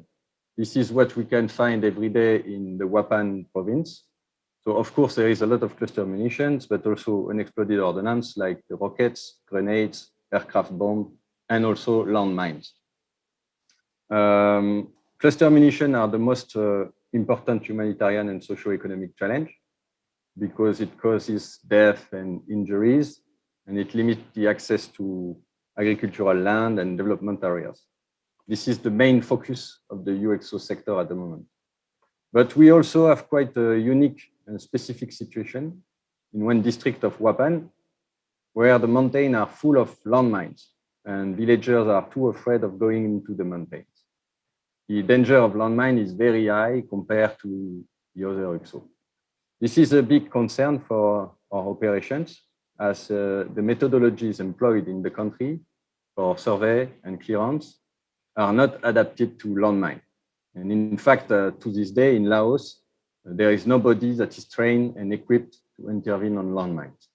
There is a need to build the capacity at national level for the government of Laos. So what is our project about? The ultimate goal is the well-being of affected communities. To achieve this, I believe that the project should be working on all pillars of mine action by putting the community at the center. In a word, we try to go beyond square meter, not just clearing lands to clear land, but trying to seek for any relevant synergies with other development actors to maximize the impact of the project at village level. Of course, we are conducting survey and clearance operation, but we also try to respond to this question. What do we do with the land after it is cleared? How can we link to rural development initiatives and other projects? We also do risk education by providing risk awareness of the risk of landmines and other explosive ordnance. But we want to build community-based mechanisms to manage the risk on a long-term and a more sustainable way with the training of village volunteers in each village. It also includes the training of teachers in the schools and safety briefing of local organizations. Victim assistance is also a priority for us to increase the access of services in terms of medical care, rehabilitation, and socio-economic services. For instance, in Wapan, we work also with the bamboo value chain with our partner, where we include the person with disabilities, and we try to look at the potential of the lands cleared by the project as well. In fact, rural development and livelihood activities can be connected also with risk education. This is actually the best way to reduce the risk of accident at village level. We have observed that when we propose alternative solutions to increase the income, the communities, they will stop to take some unnecessary risk by going to the dangerous areas to get food. We also recognize the importance of the participation of survivors in all matters that affect them: meetings, project activity, design, implementation. It's the principle of never about us without us. So, of course, this kind of project can be connected to quite a lot of SDGs. To take an example on the one on peace and stronger institutions, to make a link with the Peace Forum also. By increasing the safety perception and the confidence to use released land, we will strengthen the rule of law and participate in the reduction of violence. By providing strong capacity building component and transfer of competencies to the national actors, we strengthen the institutions in charge. Community-based risk management activities. Also, 3 minutes. Yes, thank you. Community-based risk management activities ensure representative decision making at all levels, ensuring no one is left behind. And then inclusive prioritization process. is the foundation of socio-economic development and sustainable peace at local level to avoid local conflicts on the lands, for instance. And finally, by choosing to focus on very remote places, like in Pongsali province, for example, we propose to reduce inequalities that exist within the countries. So quickly, to conclude with the challenge that we face at the moment are the COVID-19 and travel restrictions that will have, unfortunately, a big impact on the mine action in Laos. The access to funding for this kind of comprehensive project is always a challenge, and it requires to embark not only mine action donors, but also with non-specific mine action donors. Also, we want to promote specific efforts for the mine action sector towards victim assistance by supporting the implementation of the new international standards on victim assistance. The specific risk of landmines in the north is to be addressed as soon as possible. It's a unique opportunity to build the first demining capacity for the country. And finally, the transfer of competencies to local actors is key to deal with the residual contamination of explosive ordnance in the future, especially when international organization will be gone. And I'm glad to see that Mr. William Morse is here in the panel to talk about CSHD, but we are supporting them also for the same exact reason. So yes, to conclude, HI believe that community-based approach, participation and inclusion and people-centered activities is the key for sustainability in mine action. Thank you. Sorry, it was a bit fast. I hope it was clear enough.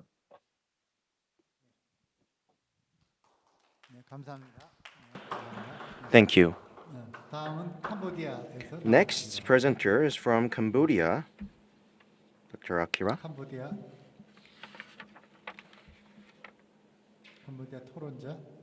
Cambodia's presenter. My name is Bill Morse. I am living in Siem Reap, Cambodia. Other speakers have explained quite clearly the depth of the landmine problem, the ERW problem here in Cambodia. We're a bit behind schedule. I'll try to be brief, but I'll try to cover everything completely. Cambodia has a number of organizations that are clearing landmines today. We have international organizations, the Halo Trust, we have Mines Advisory Group, we have national organizations, Cambodia Mine Action Center, the Cambodian Army is clearing landmines, and we have a group called Cambodian Self-Help Demining, CSHD. CSHD is an Cambodian NGO funded by people around the world. Today, they are funded primarily by the United States Department of State Office of Weapons Removal and Abatement. That organization, or that grant, I should say, is being managed by Humanities and Inclusion, Handicap International. And they've been working with CSHD this year. Prior to that, the grant was handled by a charity that I began called Landmine Relief Fund. CSHD also has an EOD group, Explosive Ordnance Disposal Group, that responds to call-outs from people around the country when they have found explosive remnants of war in their neighborhood, in their farms, under their homes, in a tree, in many, many different places. And that operation is funded by World Without Mines, a charity out of Switzerland. CSHD was founded by a young man named Aki Ra, and I would like to turn this over to Aki Ra right now and let him speak to you for a couple of minutes, and then I'll come back and tell you about some other things that we're doing. Aki Ra.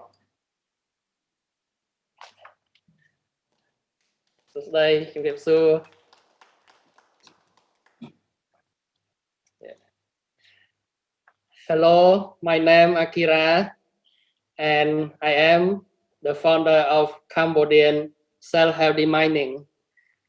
I was stolen from my family and fought as a child soldier in the wars in Cambodia. I began clearing landmines when the fighting ends. I start clearing landmines and USOs by myself over 25 years ago. At first, I clear them by hand with tools I made myself.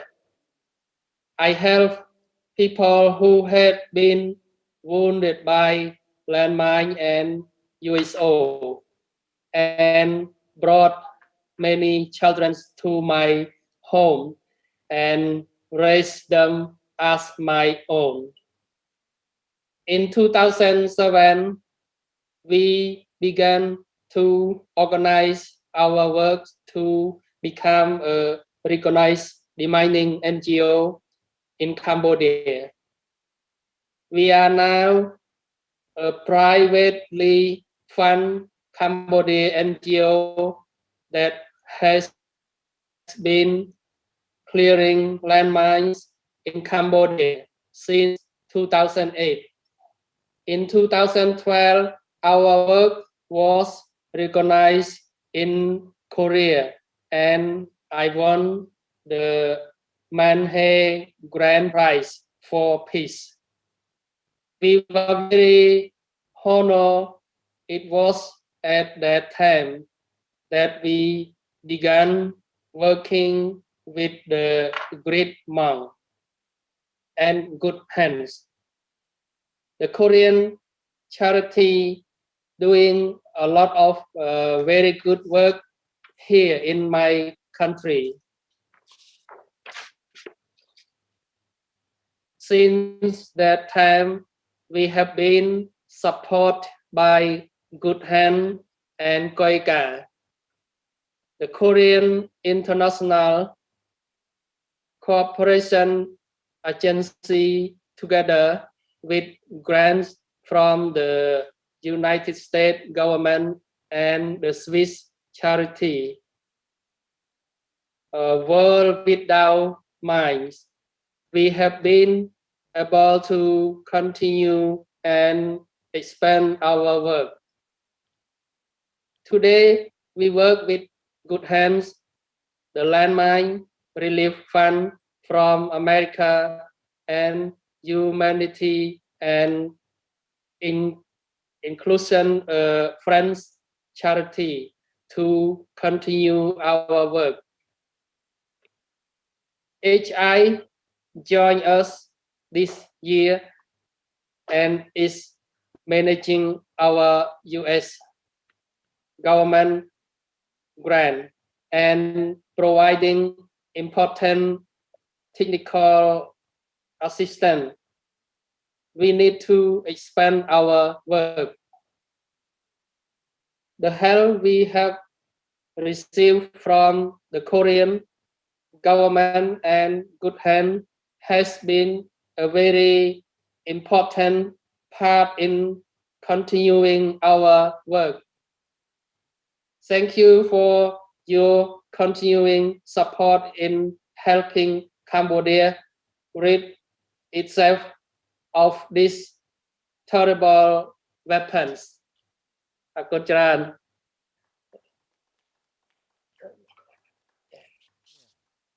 Good Hands, working with Sohee Construction Company from Seoul, South Korea, covered about 20% of the costs for CSHD's work. The rest of it came from other organizations. Akira also started the Cambodia Landmine Museum here in Siem Reap. The Landmine Museum is an internationally recognized museum that tells the story of landmines in Cambodia and around the world. We have met with tens of thousands of tourists every year and tell them the horrors of these weapons, both here in Cambodia and around the world. We've been impacted seriously by COVID. The museum has been closed for 2 years. It is barely hanging on right now. We are raising money just to maintain it so that we can open it up again when tourists return to Cambodia. COVID has impacted us severely. As far as our demining work goes, we and the other demining organizations have been designated special workers, and we are not required to lock ourselves down the demining teams have been able to go out and continue their work around the country over the last 2 years, nearly 2 years during COVID. Our team only came back from the field last week, and they had been in the field continually since June. We determined that it was better to keep them in the field, in the countryside, in the rural areas where there was no COVID, than bring them back to the cities where we have COVID. Cambodia has vaccinated nearly 90% of their population, but we've had recent problems with breakthrough cases of COVID where people seem to believe that even though they are vaccinated, they cannot get sick. So we have had a lot of problems in markets and in places, particularly in Siem Reap, where people have been not following the rules. We have been in lockdown for the last 2 weeks, a very hard lockdown for the last 2 weeks. It ended last night. And today we are— Your time is up, so please wrap up. Thank you very much. I appreciate your time.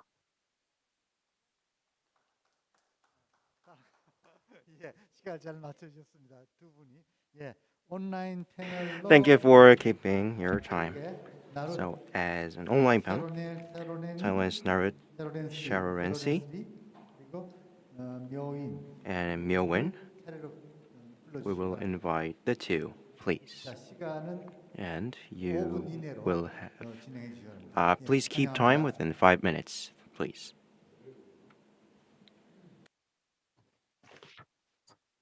Hi, I'm Narut Sharonsi from Chiang Mai University. Thank you for having me today. It's a very great honor to listen to participants from abroad about the issues, one of the very critical, important issues of mainland Southeast Asia, which is landmines. I think this is one of the biggest issues at the border between Thai, Laos, and Cambodia, although the Thai government hasn't been actively promote or support these ideas as a public or regional issues very much. But what I want to talk today, there are two issues. The first thing is what we have done so far in terms of regional initiative.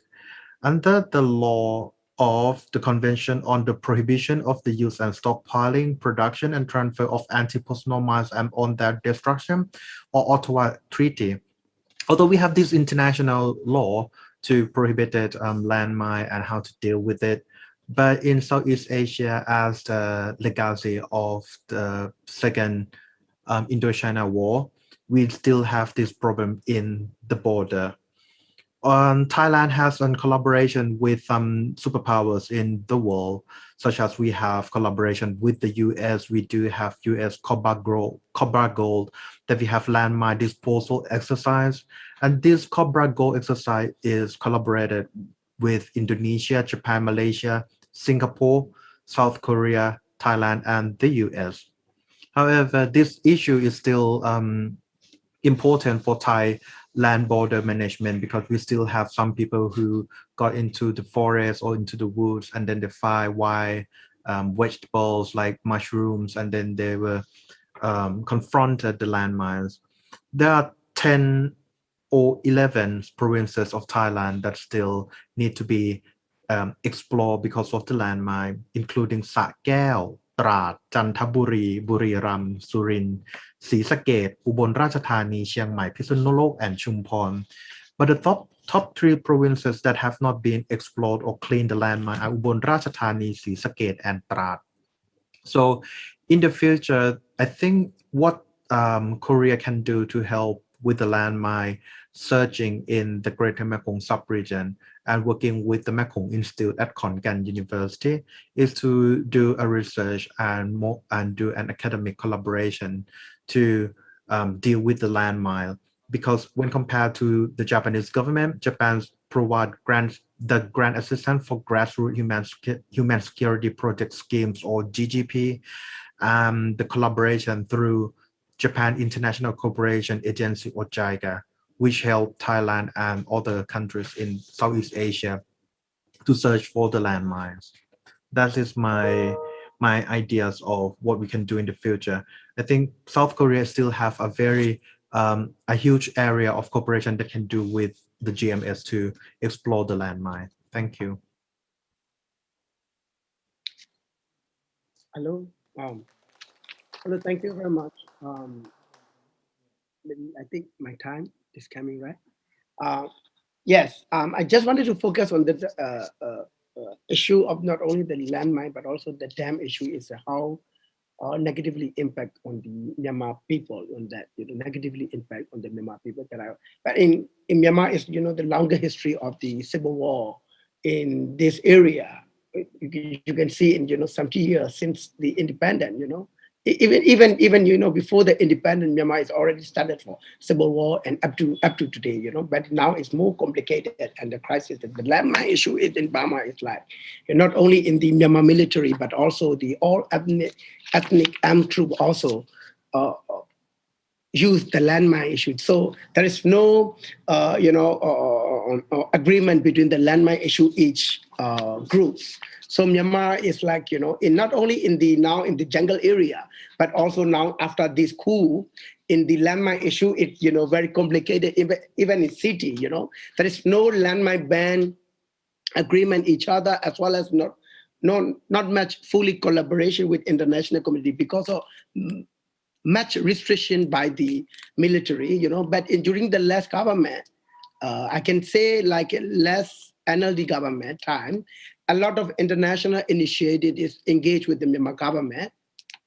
Unfortunately, or fortunately, there is no good collaboration by the not only in government side but also the military side. So all international partners are not get a chance to implement inside Burma. In that case, not only in um, at the government or military side, but also the not much collaboration with the ethnic armed group too. So that's a huge problematic in Burma, So now it's like, many villages in the across the borderline of the Thailand, Laos and Cambodia, Laos and China.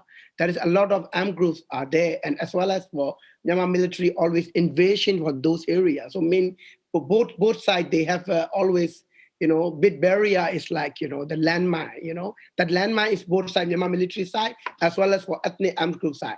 Now it's like newly initiated many arms group, many arms group also use the same tactics. So mean, Myanmar is like I can say in the previous, present, and then the potentially in the future or landmine issue is a more bigger crisis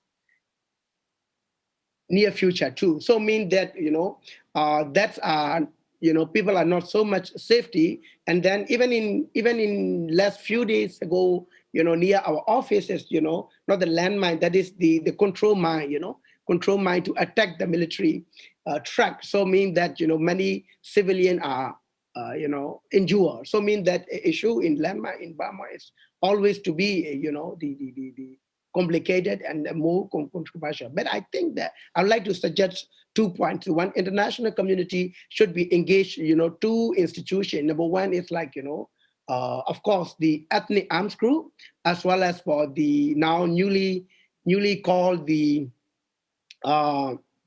national unity government, so-called national unity NUG government. So you have to be engaged how we can be in future to collaborate, as well as not forgot that current dictator military group, as well as they are also the key driving inside Burma, handling all the administrative body and then forcefully control all the areas. So mean that you also have to be engaged in the Myanmar government as well, Myanmar military government. I can say Myanmar military council. That you have to also engage international community, and that issue should be included in the ASEAN special envoy should be taking one of the issue to discuss. So you have 1 minute. Okay, thank you. So I mean that I only the Korean is I think the very key role to driving with the ASEAN together with the international community to engage this issue is most will be the good impact on the future prosper Obama. Thank you.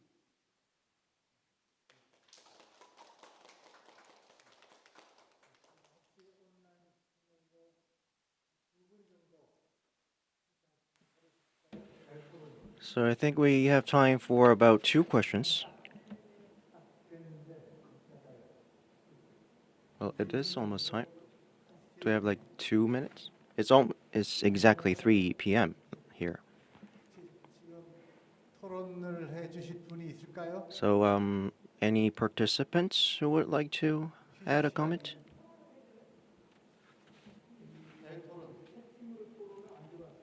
예, 없어요.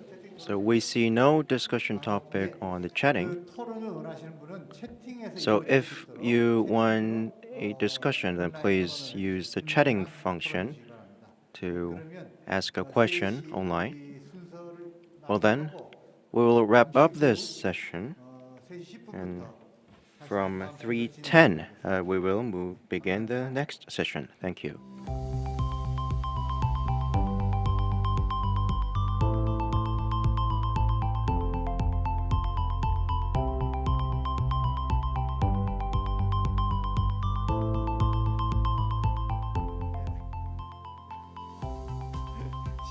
시작하도록 하겠습니다.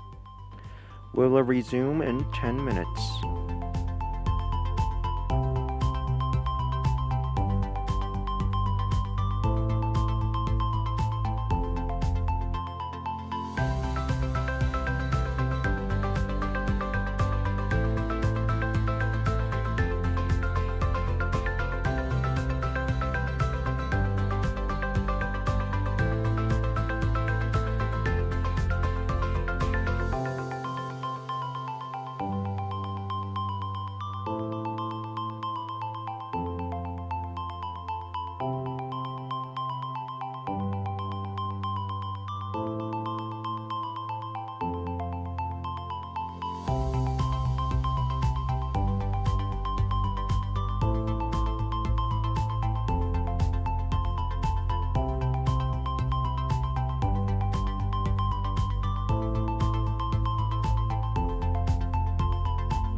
글쎄.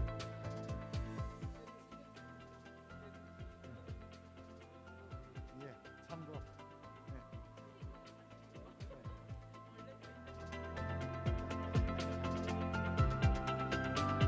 자, 이 주제를 시작하겠습니다. Let's begin the session 이 주제를 2. 시작하겠습니다. Please be seated. We'll begin session 2 very 이 soon. 주제 발표자 한국의 결혼 이주 First presentation will be about current status and issues of married migrant women in Korea. Please, Professor Ho Uyong-suk, and please keep time. Good to see you all. I am Ho Uyong-suk from Korean Migrant Women's Human Rights Center. Today, I'll cover this current status and issues of married migrant women in Korea. And the participants here, there are various countries participants here, so today's issue will be really meaningful.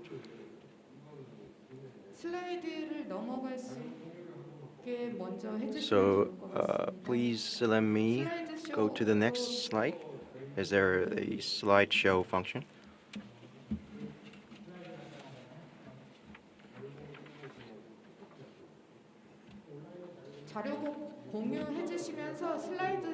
So please share the PowerPoint material and please move on to the next slide. Okay, while preparing, I'll introduce my center. We have been engaged in this field for 20 years, and first time ever, we provide a shelter for violence victim women, and there are 26 shelters in Korea for migrant women, and we provide counseling services. So in the Korean society, we want those migrant women to raise their voices and be confident in the Korean society, so we support them. Since we have limited time today, I'll briefly talk about the key ideas today. So first of all, in the Korean society, I'll introduce how the marriage migrant began and the status quo of it in Korea. And also, I'll cover the reality, what kind of challenges there are. And there are a lot of participants, member nations here, so I would like to mention those systematic challenges that lead those migrant women to go back to their home countries, and then I'll move up to our suggestions. So in Korea, international marriage is not solely limited to Korea, but also developed nations' males and underdeveloped nations' women's marriage is very common. So developed nations' males, those who are left behind in their domestic marriage market, they seek marriage with women from underdeveloped nations. So in Korea, there are many women from diverse nations. They immigrate to Korea through marriage. And if you take a look at the nation-to-nation data, since Korea is an advanced country, so economically, it seems like for those women, it looks like upper marriage. However, the males from Korea are at a lower level income bracket in Korea. So in fact, it is a decreased downward marriage. In Korea, so I'll cover the background history. In Korea, Korea used to be not so active in terms of international interaction, so there was not a lot of marriage. So it was only after the 1990s when Statistics Korea began coming up with statistic data. However, after the Korea-China cooperation, then those ethnic Korean Chinese people temporarily married those people in the farm areas. And there is one peculiar culture where the Unification Church led males and females to marry, and since the 2000s, the culture changed, where brokerage market emerged. And due to this brokerage, after the 2000s, Korean males and other Asian women's marriage significantly increased. And in 2007, the nation began to legally regulate this, so they came up with the Marriage Brokerage Management Act in 2007. And nowadays, the brokerage became a very big industry, though nowadays it decreased a bit. So if you take a look at the statistics, like I mentioned, Korean male and foreign women's marriage exceeded 10,000 since 2002 yearly, and it peaked in 2005, which exceeded 30,000. And afterwards, it slightly decreased, and by 2012, it was over 20,000, but kept decreasing. And last year, in 2020, it significantly decreased, and that is mainly because of the COVID-19 circumstances. So in Korea, the entire population of foreign people is up to 2.5 million, however, in 2019, but because of the COVID circumstances, now it decreased to 204 million. But nowadays, if you take a look at the statistics of marriage, so the upper part shows the gender population increased by year. So those foreign people who came here with visa, who married Korean people, about 170,000. And if you take a look at down, there are nationalized people who got married to Koreans and got the Korean citizenship, which tallied at 140,000. So those foreign people with a visa and those people who already nationalized and became a Korean citizen, they are tallied at 310,000. And males and females combined, and about 85% are women. So they are currently living in Korea. So Korean foreign marriage, back in 2005, it peaked, which accounted for 11% of the entire marriage in Korea, but nowadays it's lower than 10%. Now in Korea, there are human rights issues emerging, and one important thing is the international marriage through brokerage. Marriage through brokerage happens significantly in a specific country, especially in Vietnam and Cambodia. Those two countries take a lot of portion. And because of time, I skipped some slides very quick, but if we go back, there are countries where we received a lot of nationalities, and China accounts the highest portion, and then Vietnam, Japan, Philippines, and Cambodia, they take top 5. And among them, Vietnam is ranked at top 2. And Vietnam shows a significantly high level when it comes to brokerage marriage. And one of the specific characteristics is that the marriage between Korean male and foreign women's age gap is really high. If you take a look at here, the average Korean are 43.6 at the age, in the mid-40s, and women 25.2. So they're around 25 years old. So their age difference is almost 20 years. This is commonly found when it comes to brokerage marriage. So, and a lot of human rights issues occur here. And when it comes to brokerage marriage, here the east part is Siji, and Upmyeonbu is the administrative district parts in Korea, so rural areas. So it's highly likely that those women will live in rural areas. So brokerage marriage, in order to increase demand from Korean males, they advertise and promote this advertisement, which was a controversy in Korea. Back in 2006, the National Human Rights Council involved in this, and last year we kept monitoring those advertisements. So regarding this, Ministry of Women's Rights and Gender Equality announced that they would severely punish this if they violate these regulations. So if they list the photo and height or weight is the issue. So in the history, so it was like an exhibition of females so that Korean males could choose those women. So that was prevalent in the Korean history. But nowadays, the ministry actively regulated this. So because there are a lot of issues, so of course there are a lot of divorces. So in the later stage, I will also cover this, but the divorce rate is not that high.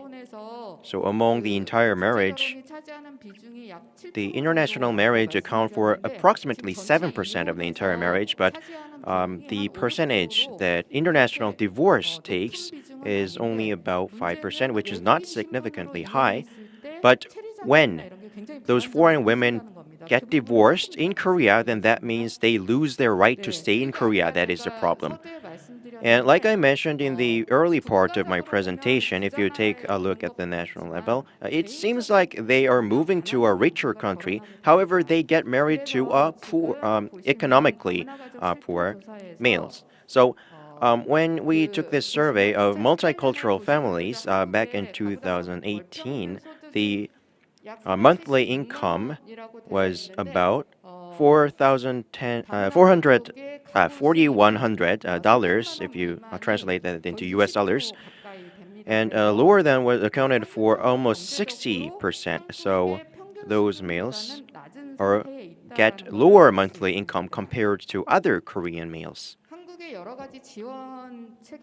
So there are a lot of supportive measures in Korea for women, which is shelters. Those shelters protect those violent victims, and 28 centers protect those victims of domestic violence. And in order to protect them from sexual violence, there is also one shelter for that.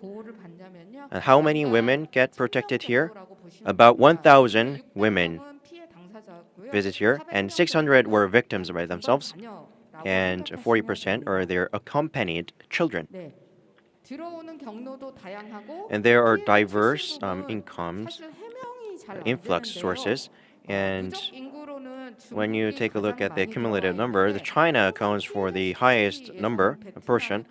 However, Vietnam accounts for the highest victim portion. And this is 24-hour language support system where those victim women can get a counseling system through a phone call. And in 2020, we provided 170,000 counseling calls services. So it covered domestic argument or violence, and medical and legal issues were covered.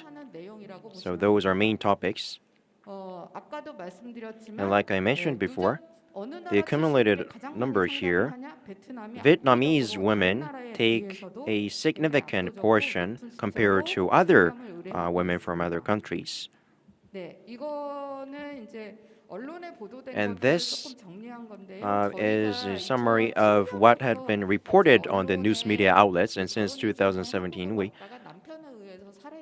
there were some homicide cases, domicile homicide cases, and about 23 cases were found based on our research, and they lose their lives in Korea under very bad circumstances. Of course, not all women suffer this.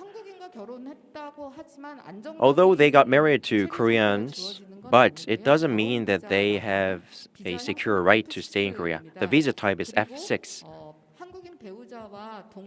And if they live together, a domicile with Koreans, and if they form a ordinary family, then they do receive a lot of supports. However, if they divorce or if their partners die, then they are put into difficult circumstances.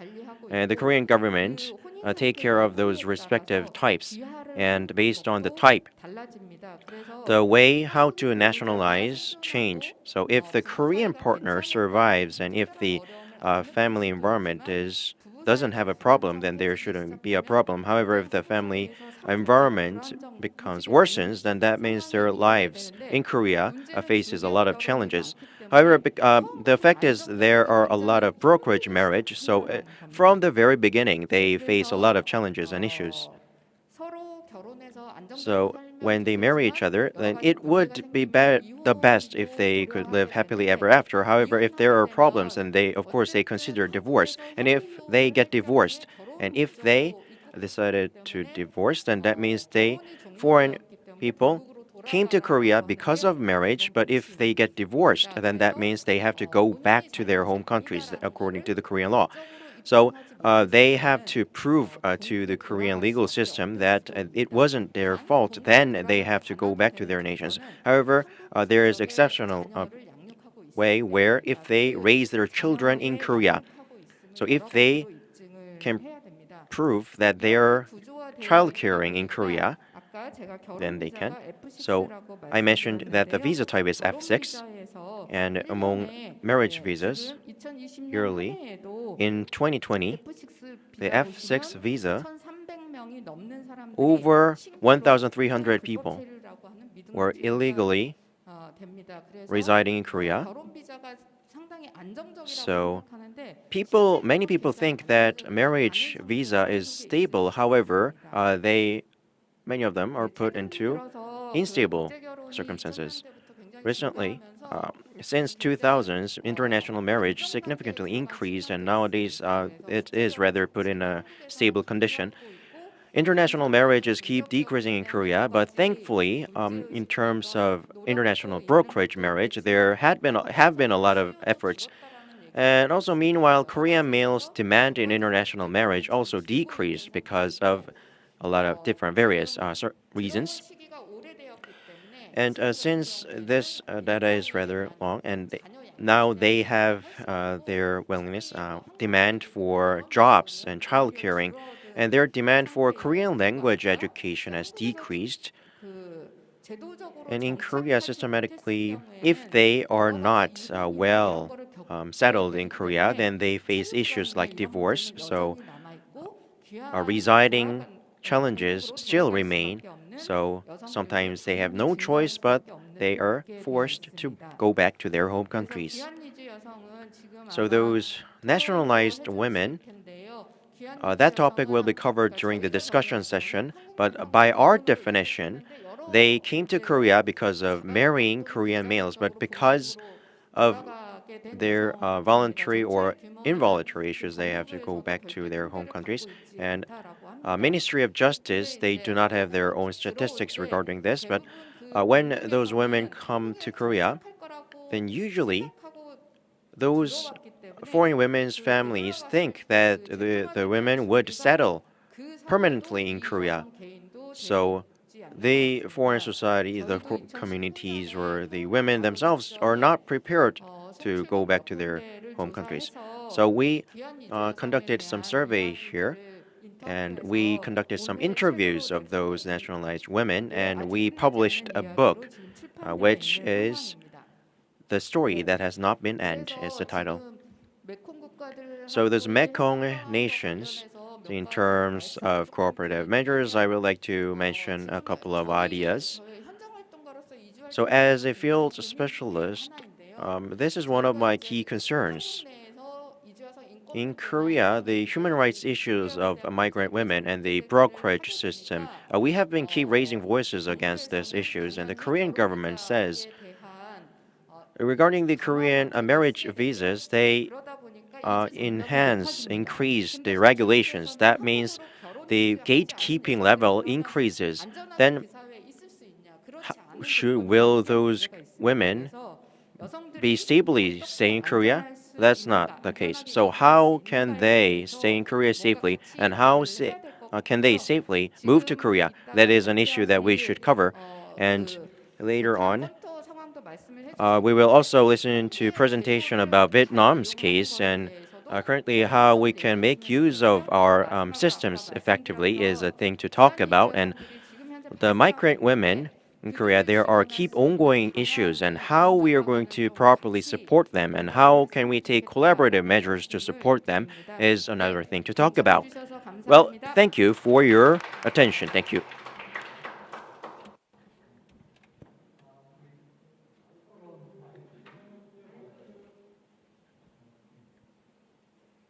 다음 우리 토론을 해주실 우리 Next 이현정 presentation 선생님 will be 베트남 done 대한 여성과 by 아동 Lee 온라인 Hyun-jung 접속해 주시기 바랍니다.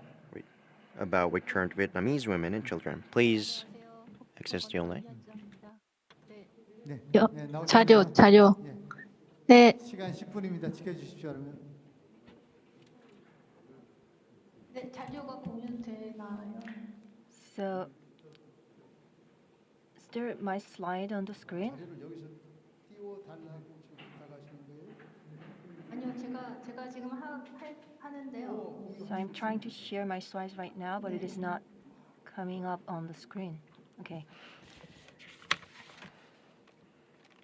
제가 공유 해주세요. Please begin. 공유가 안 되고 있나요? Can you see my slides? Yes, you can. Just 네. skip through 네, to the next slide. 네, 되고 있습니다. Yeah, I see that slides are being shared.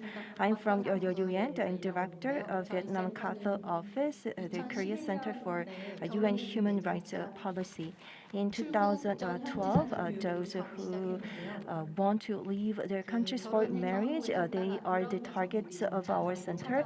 And now we are welcoming the returning women to their home countries. So we are expanding the scope of our work, and we are also taking care of children of these women. The Hyundai Motors and the International Medical Foundation and other foundations are sponsoring our center right now.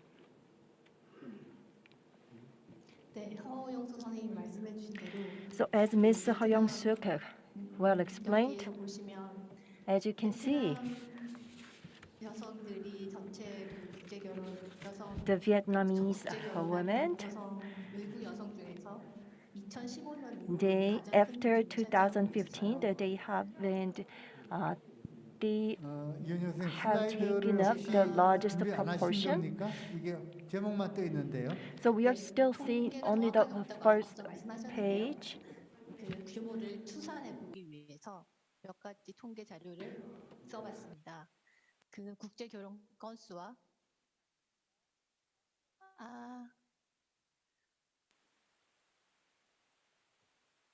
왜 안 넘어갈까요? 제목만 떠 있는데 이게 맞습니까? 슬라이드 설정을 하지 않은 거 아닙니까 혹시? 잠깐만요. 안 넘어가고 있나요?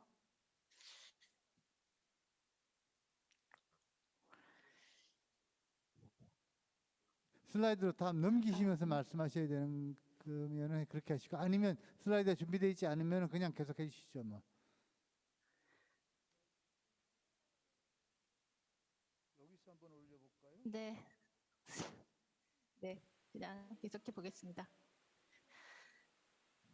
여기 파일이 있나요? 있으면 넘겨주셔요. 네, 그동안 얘기를 하겠습니다. 예, 말씀하세요. 네, 귀한 여성이 계속 늘어날 추세가 될 것으로 So we believe that the more Vietnamese women will return to their home country. And in Vietnam, we have been taking surveys. And the average years of having their marriages last is just 5 years. So we believe that based on this statistic, that more Vietnamese women will just come to Vietnam after ending their marriage in Korea. 베트남 귀한 여성의 현실을 보면요. And if we look at the status of these women, they are suffering economically and financially, and they haven't quite completed their divorcing process in Korea. And because of that, they have to address the remaining legal problems in Vietnam, and that is really a difficult process. And these women also suffer from emotional problems because they have this history of domestic violence or abuse. And in this, they have to go through this very long divorce process. And and they labeled. They are labeled. There is a stigma they have to carry in their Vietnamese communities, and these also causing some emotional trauma for these women.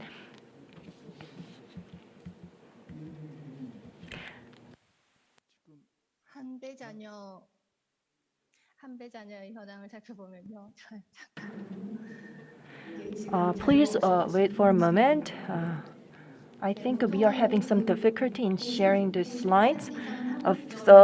More than 50% of these women have a Korean nationality, but a lot of other Vietnamese women still have the Vietnamese nationality, and these women have many financial difficulties, and so these women migrate again to another country, and in that case, their children are taken care of by these women's relatives or grandparents, and this situation creates more added emotional problems for the children of these migrant married women.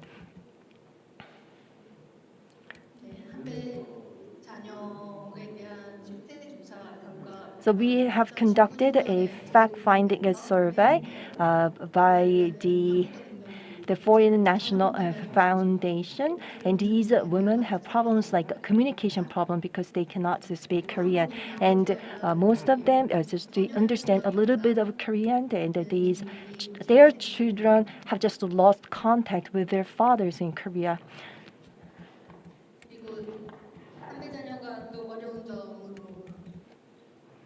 And another problem for the children of these women. Please move on to the next slide. These children, they are living in Vietnam as foreigners. Because of that, their stay in Vietnam is not stable. They have to extend their visas every 3 months, and to extend their visas, they have to go to big cities. So they have to travel a lot of times, which would cost highly. And their grandmothers and their grandfathers, so they do not have enough access to visa information, so they just miss the opportunity to extend the visa. And when their Korean passports are expired, they have to reissue the passports. But if they have lost contact with their fathers in Korea, or they just don't know how to contact their fathers, or how their fathers would be just neglect about the whereabouts of their children. If these cases happen, these children become illegal aliens in Vietnam. As you can see from the table, in 2016, when our center was first launched, then more than half of these children have their passports expired, but the situation has improved. But since this survey was conducted on the big cities of Vietnam, I think the more children are having this problem of visa extension. In reality, since we don't have much time, I would be very brief. We need to increase the training for these Vietnamese women. And now we need more help from the government, like the streamlining or simplifying the process. I will just skip all these details because of the time constraint. I think another policy suggestion is that there should be some payment for child care support. The child care support or grant is paid to families with children less than 7 years old, and this child care support should be also paid to these Vietnamese women. That is one suggestion. Or the Korean fathers have to pay for child care support. That is another suggestion, and I think we need to have more discussion about these suggestions so that they can be actually implemented. And I just missed one point, but before the definition of returning Vietnamese women, I think there's just one unique category is that the Vietnamese women that are waiting to enter Korea after promising to get married to a Korean man, but they are just waiting there indefinitely, even though they made a promise. And the Korean man who just went back to Korea, and he just lost contact with the Vietnamese women without going through the proper process to bring these Vietnamese women there to Korea. So these Vietnamese women, they are waiting for their Korean husbands to contact them indefinitely. So to go into Korea, and there are so many Vietnamese women like this. So we have to try to solve this problem for these women, and I think that more recently the Korean government is paying attention to this issue, and I think that these Vietnamese women who are still waiting in Vietnam, this issue should also be dealt with in the short time. Now we'd like to move on to the Thailand. Good afternoon, 네, everyone. 안녕하십니까? 반갑습니다. Good afternoon, everyone. Can you 네, hear me? 반갑습니다. 혹시 제 목소리가 들리시나요? Would you please check? Okay, right. 아, 네, Thank you 들리시는군요. very 네, much, everyone, 감사합니다. for 모두들 만나게 되어 having me 반갑습니다. today. 저를 오늘 이 자리에 초청해 주셔서 감사합니다. Let me share with you my information and my thoughts on labor migration, in particular from Thailand to South Korea. Okay. So I will describe the current situation of Thai workers in South Korea, as well as their assistance, the barriers that prevent them from becoming legal migrants, government responses to unlawful issues, and my final opinions. Next slide, please. Okay, so these are the topics that I will talk about. So let's talk about the situation. Next slide, please. So according to the Immigration Office of the Republic of Korea, 147,369 Thais living in South Korea were unlawful as of May 2021. So this accounts for 84% of the total 175,543 Thais. Illegal numbers and shares has increased over time from 52,519 Thais migrants in 2015. So it's increased from 56% to now 84%. Some people enter South Korea illegally by obtaining a 90-day free visa, making them illegal from the start. Some enter the country legally through EPS, but later became unlawful due to a change in employers or the expiration of their work permits. In South Korea, the minimum wage is 52,480 baht per month, and housing is provided, compared to 9,000 baht per month in Thailand. So as a result, the salary disparity is around 6 times. When compared to other countries, Thai workers in Taiwan, where the number of Thai workers abroad is the biggest, earn only 28,960 baht per month. So Korea paid them a lot higher than in Taiwan and in Thailand. Moreover, Thailand's youth enjoy K-pop and have a favorable outlook towards South Korea. Some of them are dissatisfied with Thailand politics and conditions. They want to leave Thailand, and one of their top choices is South Korea. As a result, we are beginning to see higher education, such as a bachelor's degree, enter South Korea to do unskilled work. The most crucial pull and push force is, without a doubt, Thailand's and South Korea's vast, huge economic difference gaps. Next slide, please. Migrant networks assist in making life easier for migrants by giving travel information from Thailand to Korea, as well as information about work, housing, transit, and food. Friends and relatives come after marriage, migrants, and EPS employees. The Thai embassy and an NGO also provide assistance. The embassy received an average of 160 grievances per year, which is not particularly significant when compared to the total number of Thai workers in South Korea. Their lives in South Korea appear to be not too bad. The Thai community in South Korea is large and strong. They rarely engage in cross-cultural events and no need to develop their Korean language skills. For the obstacles, being a lawfully migratory Thai worker in South Korea comes with many challenges.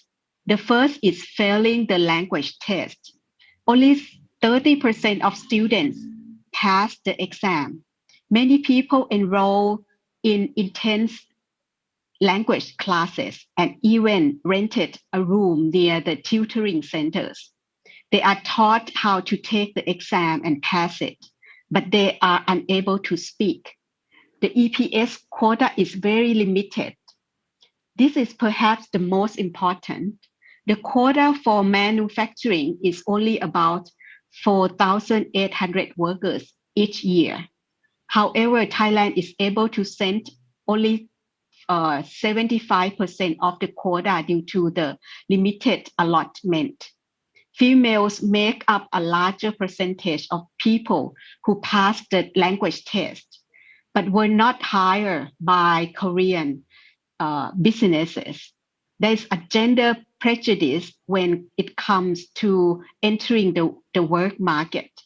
Many Thai women work in karaoke and massage shops, which are not permitted for foreign workers, but have high demand in South Korea. MOUs with 16 source nations make bilateral negotiation between Thailand and South Korea difficult or impossible. Next slide, please. For the government measures, a policy prohibiting migrant workers from Thailand from entering South Korea could result in the suspension of about 11,291 out of 15,111 migrants found, which is about 75% between 2015 to 2021. This has shown to be an effective method of deterring illegal migrant laborers from entering the country. However, the amnesty program appears to be ineffective. Only 10% or about 15,492 workers returned to Thailand to May 2021. They are trapped working abroad. They will not be able to find such a high pay at home. The economic situation in Thailand has not been excellent in recent years, and it has gotten worse during COVID-19. There is no occupation available at home, especially for those who do not have a degree or training credentials. As for the COVID-19 brought both good and evil onto the table. Thailand was given a quota of 10,109, which is twice the normal quota. This is because Thailand has a better handle on COVID-19 related cases than some of others 15 countries. Moreover, a simplified version of the criminal background check was around. and the document could be received within 1 to 2 days instead of 15 days. So as a result, the lengthy process has been significantly shortened. The 19-day free visa has been revoked. However, people mobility has been restricted with COVID-19. Moreover, from the COVID-19 test and quarantine, the cost of migrating from Thailand to South Korea has increased by double. So from 1 minute. 58,200 baht. Okay, thank you. To 122,300 baht. So my final thoughts, Thai workers can improve their chances of finding job in South Korea legally by improving their ability so that they can work not just on the visa, on an E7 visa, but also on an E9 visa. Seasonal agricultural employment for 5 months per year could be another alternative. Returning migrant workers should be offered a job and life adjustment program so that their skills and experiences can be put to good use in Thailand's growth. I expect that by properly managing labor migration in accordance with market supply and demand, illegal workers will be effectively protected in the same way that legal workers are, and Thai workers will be able to be more resourceful in South Korea. Thank you.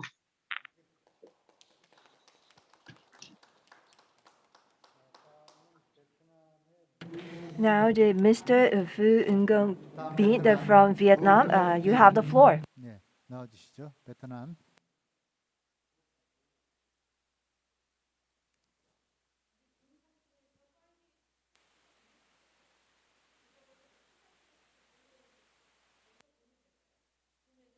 그건 제가 모르겠는데.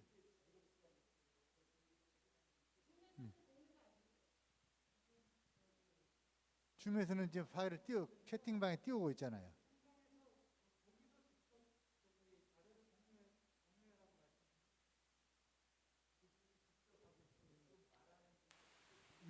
Mr. Vu Nguyen Binh, please unmute yourself.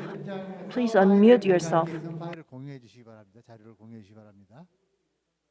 예. And please share your slide. Mr. Vu Nguyen Binh, you have the floor. Unmute yourself and please share your slide. Yes. Could you show my slide, please?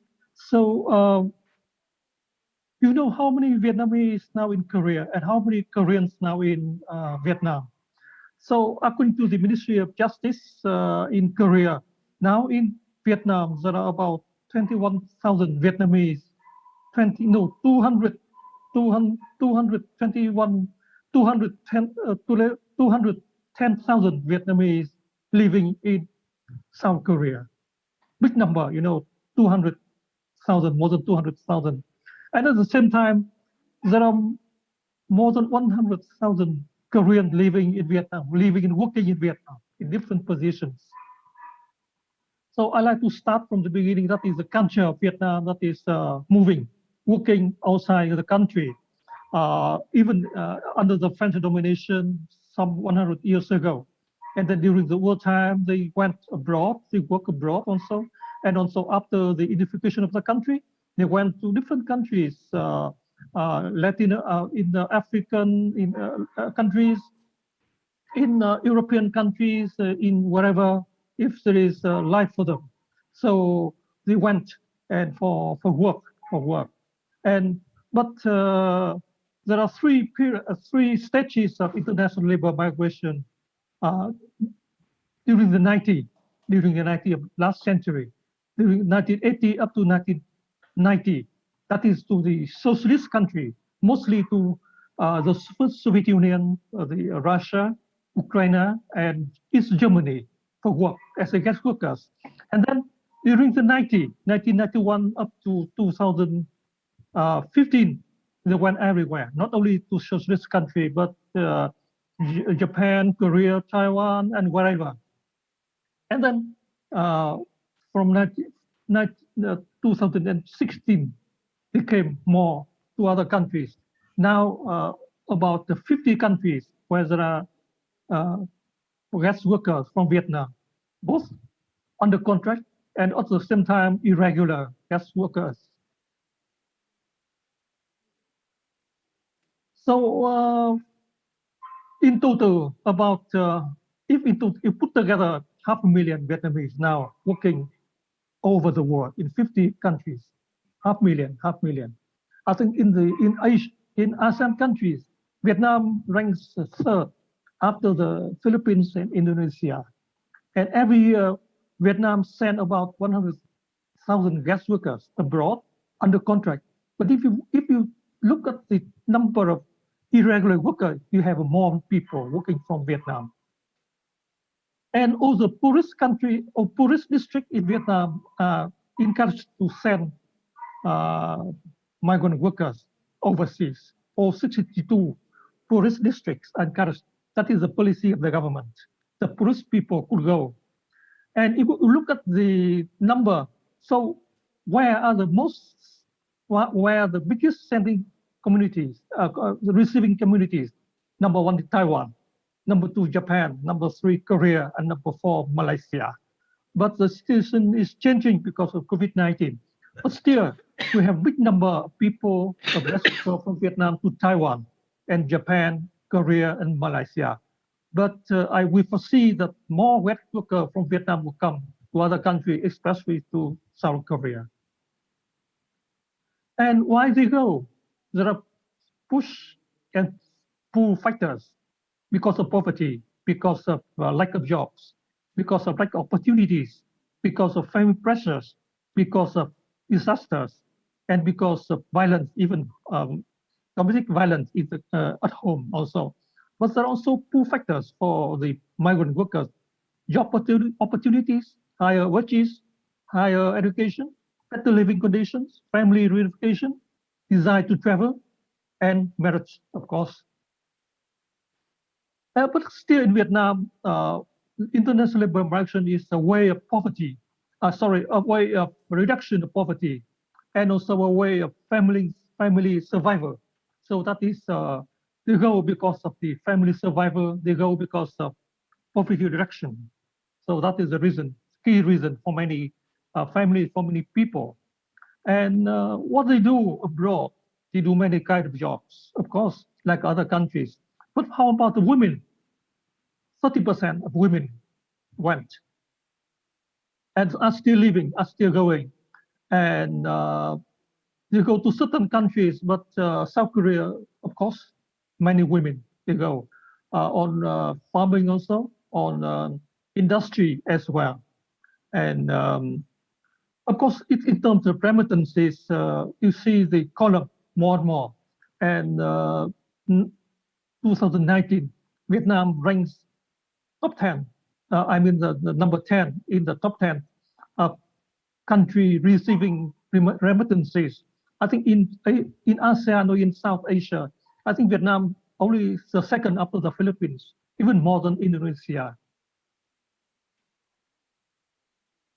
And yes, so I think that's all I would like to share. But you know, who go abroad as the Vietnamese guest workers, many of them actually unskilled, low-skilled labor, fixed-term contract, but many of them are irregular migrant workers.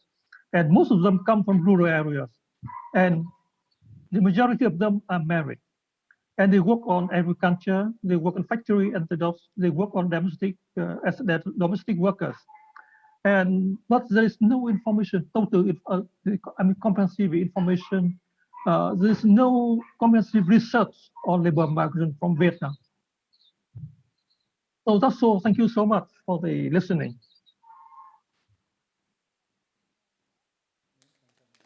Thank you so much.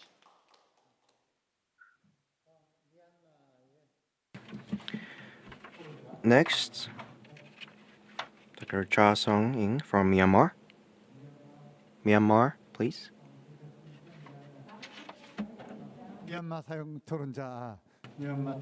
Myanmar's presenter, please.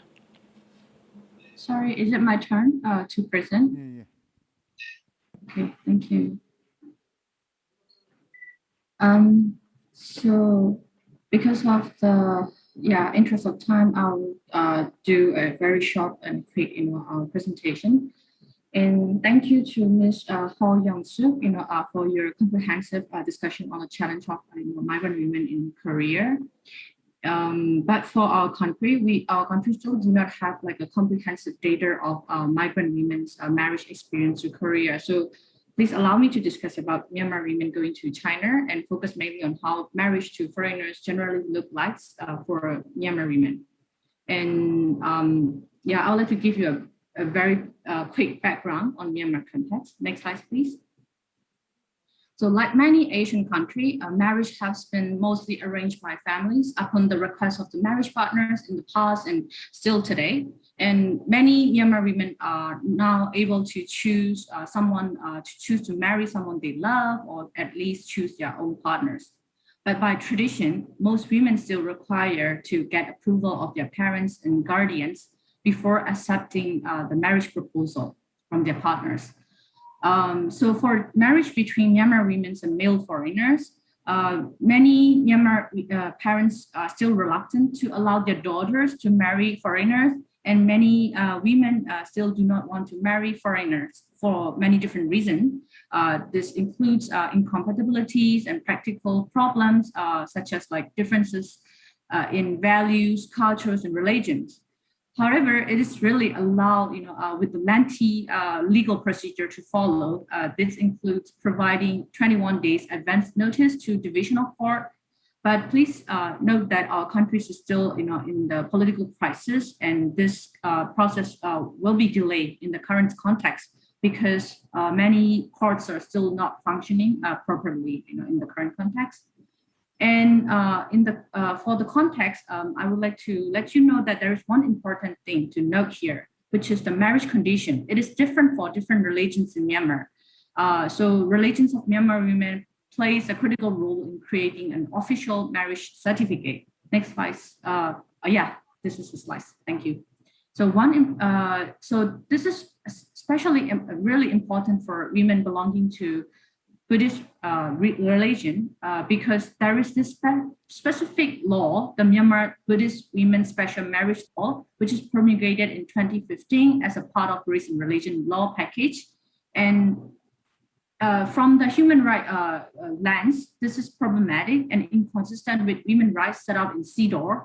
However, this law still guides the procedure for marriage of the Buddhist women, either with the Myanmar man or with the foreigner, where the certificate must be signed by district judge or head of the district. But for other religions, women belonging to other religion, it's relatively easier as the certificate can be signed by a person in a position of leadership, especially in the respective religion, such as like a pastor or like a religious cleric, etc.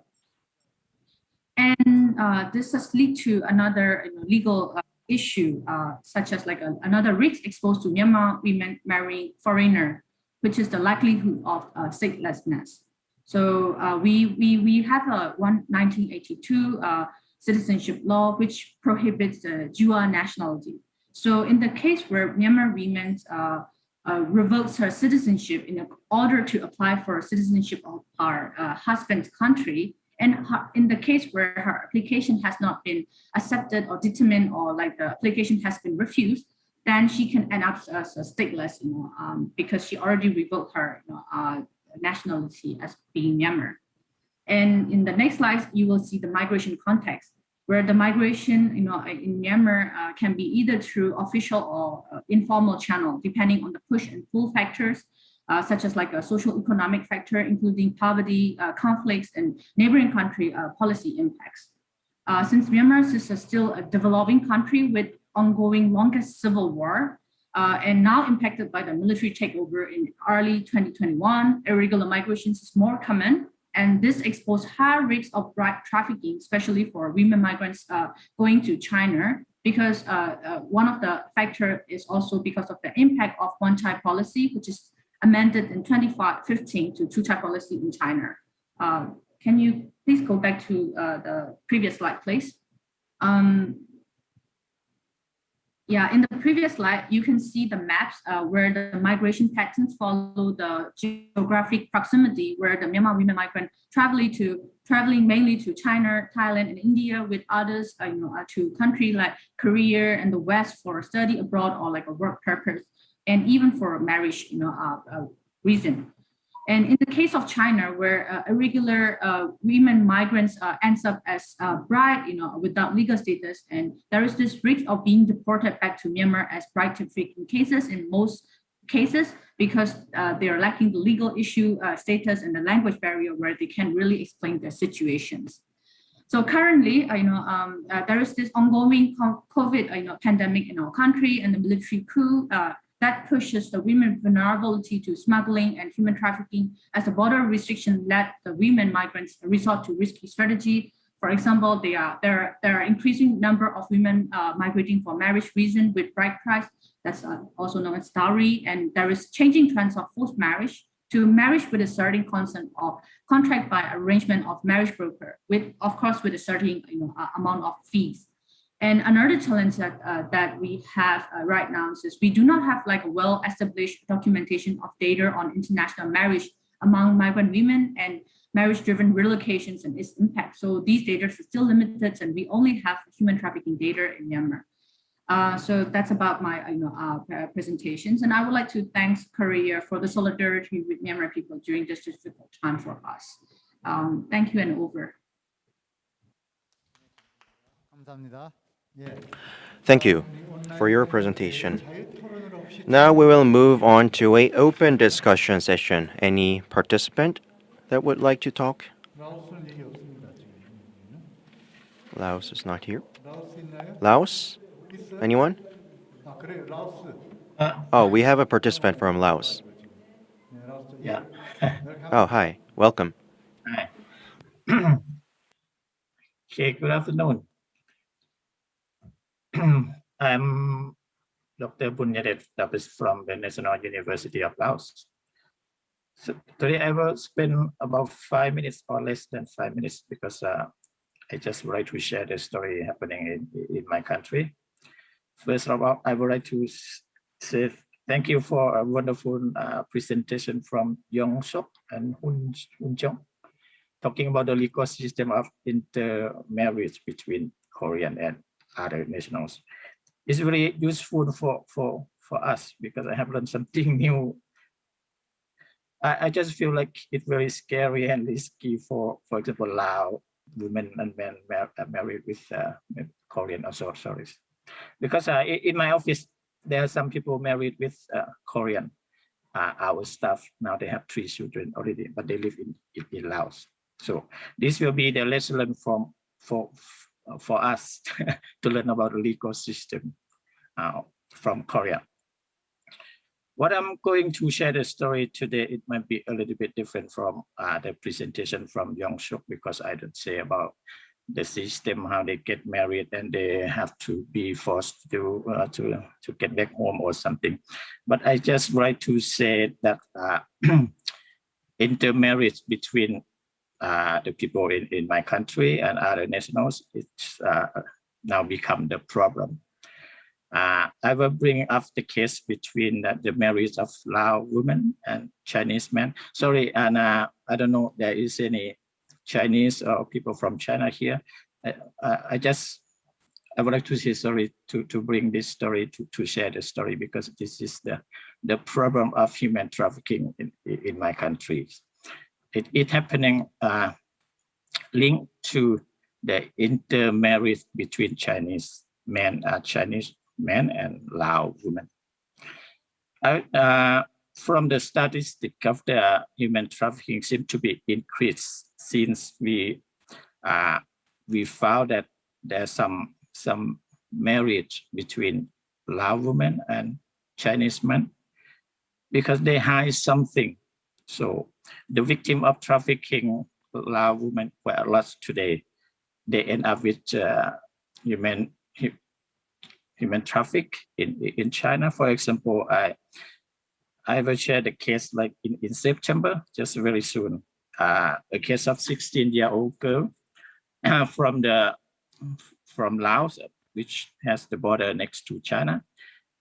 She was rescued from the hotel in China because she got married with a Chinese man, and both of them went to China to live there.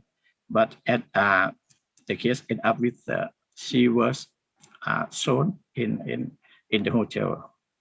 So she became the victim of trafficking.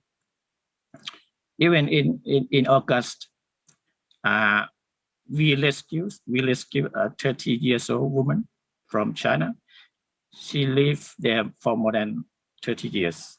She was rescued because she was forced to marry with a guy from China, and now she's is rescued back home to Laos already. Even in July, we found that there are two girls, the age under 14 and 15. They were rescued from China as well. All of these are the same case of intermarriage with people outside Laos, for example, Chinese. So when we talk about why this is happening every day, because Laos and China, we have land border connected to each other. So for people between Laos and China to go to another side is not that difficult. So that's why so many Chinese live here and come here to do other businesses. And some of them get married with Lao women, and at the end, Lao women become the victims of human trafficking. And I had a story of really, because last year I conducted the research on intermarriage between Chinese men and Lao women. When I did an interview her, she told me that she was living in China with her husband, legal husband, because they went there, they already married in Laos, and they have all legal perfect documentation before they can go to China, and they lived there a few years. Then she became the victim of trafficking because in the daytime she has to do anything because her husband told her to do. Like she even sleep with her husband's father anytime he wants. At night, she also. The time is up, so please wrap up. Okay. Okay, thank you. I just would like to say to summarize, like international marriage like between Laos and China is a bit risky today. So most of them become the victim of trafficking. This it might be the lesson learned for underdeveloped countries like Cambodia, Myanmar, and others. So thank you very much.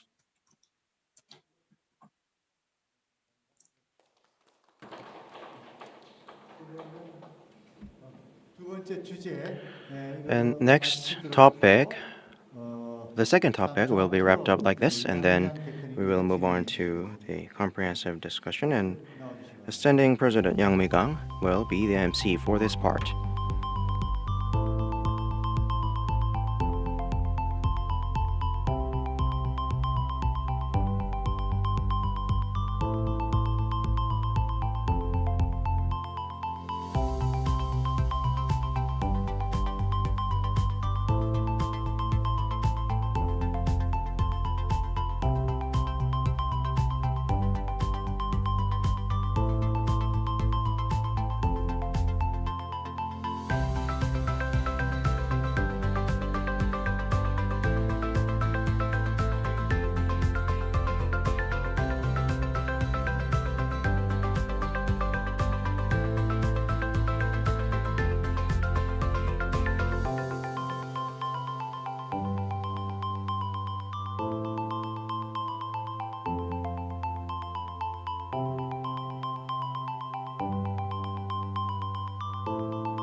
All right, we will begin the comprehensive discussion session.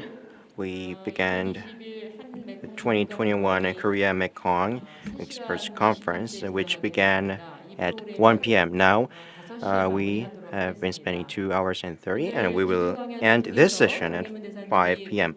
So, Ambassador Chung Hae-moon mentioned the international relations and the government level activities and what civil society should do. He's provided some suggestions, and through the chatting function, we shared the information and files. And now we will cover development and cooperation. The Korean government is in charge of getting rid of those explosives, and that was also covered. And among them, other Mekong member nations' status quo were also shared by various presenters. And next, the immigrants, international marriage migrants, and centered by Mekong and other countries, international marriage women's issues were also covered, and what kind of efforts we should put together to deal with that issue was also covered. And Vietnamese nationalist women in Thailand, Myanmar, and Laos. There are also migrant issues were covered as well. So in fact, those topics. We chose those topics because currently we're hosting this Korea Mekong Forum for the first time ever, and because of different systems and differences, it's really difficult to come up with a one unified channel. So we want to come up with a topic that we can empathize and see cooperation. Of course, begin with the low-level cooperation, but so we chose development and cooperation and international marriage migrants, so which are topics that we have in common. So because of limited time, we were not able to come up with an active discussion between member nations. However, we gave a chance to think about those issues for sure.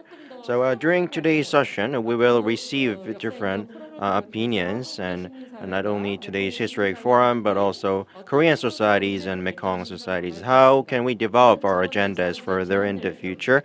So we would like to give and receive suggestions.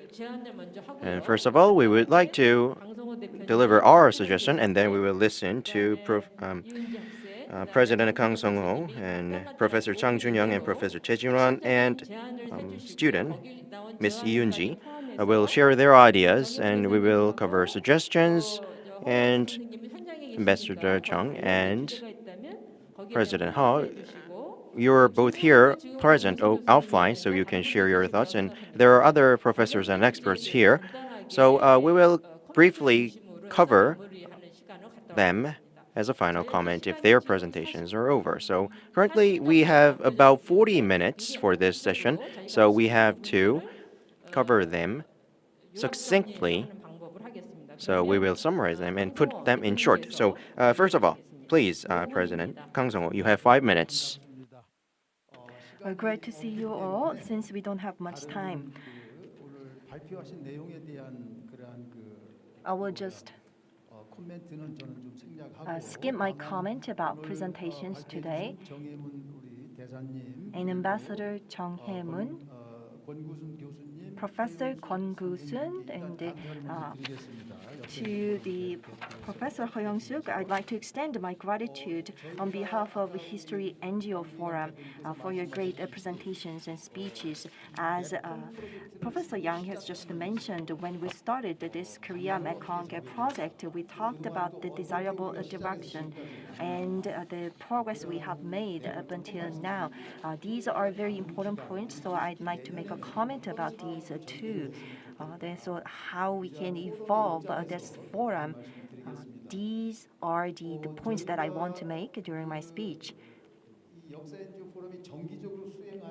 The History NGO Forum has a World Congress we hosted on a regular basis. And we have this academic conference and the World Congress. They are hosted by in every alternate years, and we have to wrap up this conference on time so that we can start another conference, which is a World Congress. And when we started this Korea Mekong project last year, we developed various projects and initiatives. One of them is the Thursday Korea Mekong Forum, Thursday Forum. If we cannot cover every issue today, then we can discuss the remaining issues on the Thursday Forum. And a total of 16 forums have been held up until 4 Thursday forums have been held up until now, and we are planning to host 2 sessions of Thursday forums going forward, and we had this forum since August. And today, when this is over, we have these 4 topics for the expert session, and among the 4 topics, development, peace, and the migrant workers. These are the topics that we will discuss during this forum. And we believe that the youth forum should be also a very important channel to grow our young generation. And the youth forum will be hosted in coming October. We also have a capacity building program, and which will be held in November along with our partners in 5 countries. We will develop the capacity building programs together. While preparing for Korea Mekong project, of course, there are several agendas to discuss, but briefly, we think about there are 6 areas of discussion which have been discussed in the Thursday forum. One is the development peace, and the second is the migration and the labor, and the third is democracy and human rights, and the fourth is the SDG, UN SDG, and the future generations. And the fifth is the climate and environment. The sixth is conflict and reconciliation. So we have developed agendas under these topics, and if time allows, so we are planning to expand the scope of our discussion agenda. Since we don't have much time, then let me just talk about what we are planning to do during the remaining time of this year and next year. I want to share with the Mekong region countries about our online forum. Due to the COVID-19 pandemic, and now this online and virtual format will take up a major proportion in our interactions. And even after the COVID is over, we'll still have a hybrid format in place.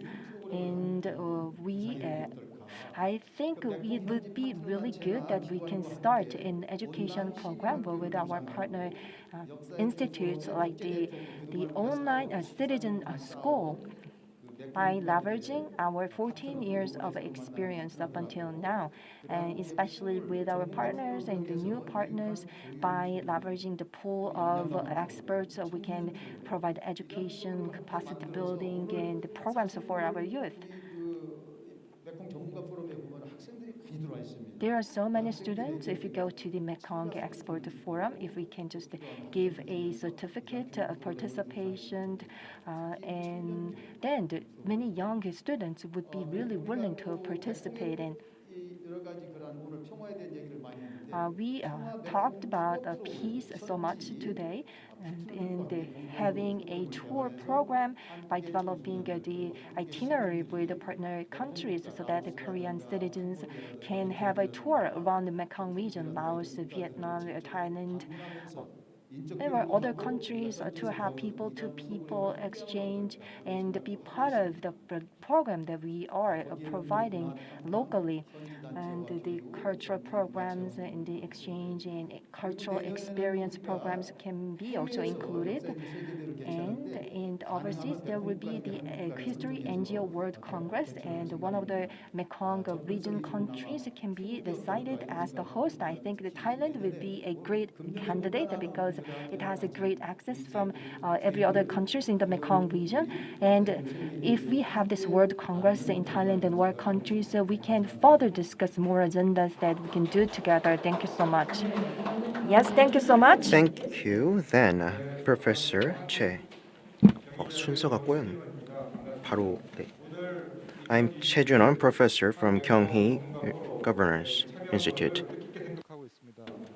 So it is a great honor for me to be here. 메콩 지역에서 함께 해결해야 될 여러 가지 과제에 대해서 공감을 많이 했고 I agree to many programs I suggested. 많은 책임감을 느꼈습니다. And I felt a great responsibility as a Korean, especially the migrant workers and the women who are here in Korea through arranged marriage. For those issues, I felt greatly responsible. We are talking about the era of multiculturalism because of the globalization. Now we are freely traveling and we have to make some free exchanges.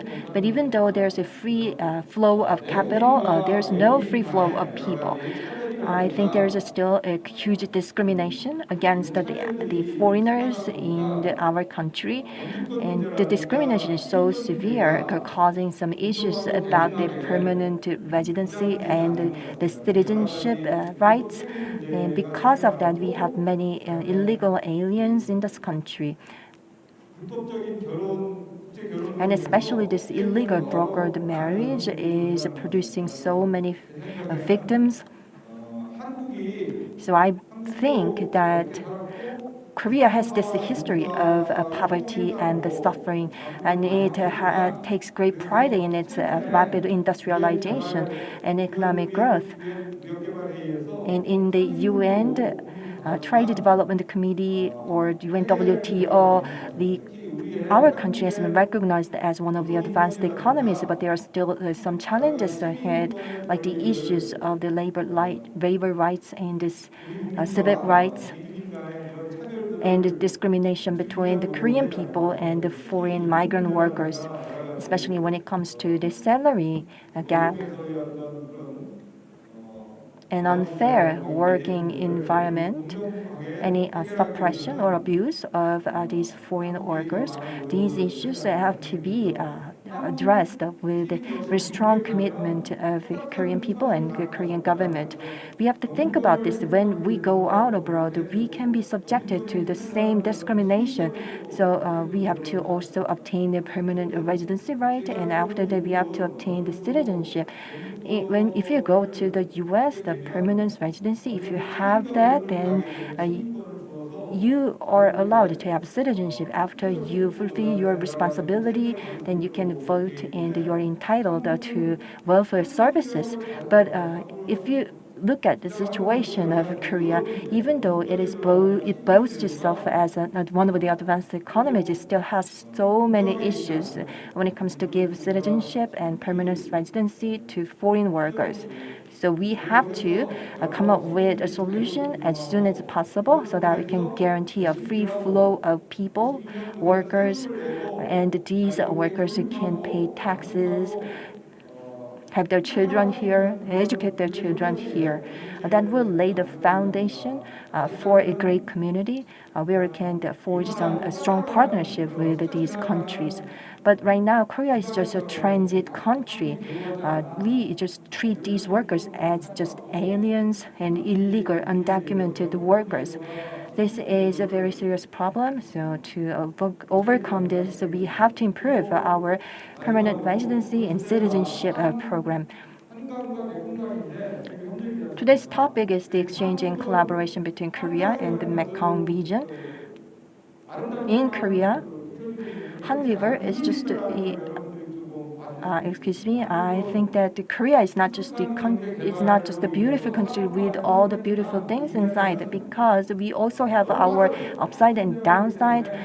Since we had this very intensive development in the very short amount of time, many people are excluded from these benefits of rapid development, and many workers in Korea are still suffering from many problems of society.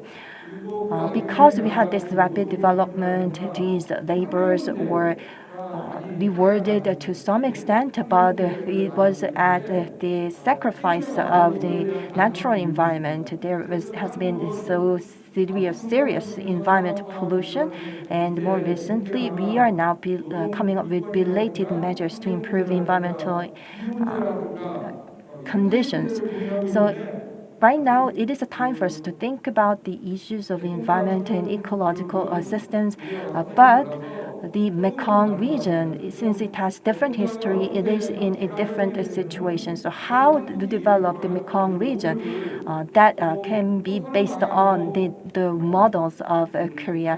And Korea's trials and errors, mistakes can be the lessons for the countries in the Mekong region. And Mekong region can look to Korea to learn about its own mistakes, and after this they can come up with a better model. Thank you so much. I think that Professor Chang Jun-young is here via Zoom, so you have the floor.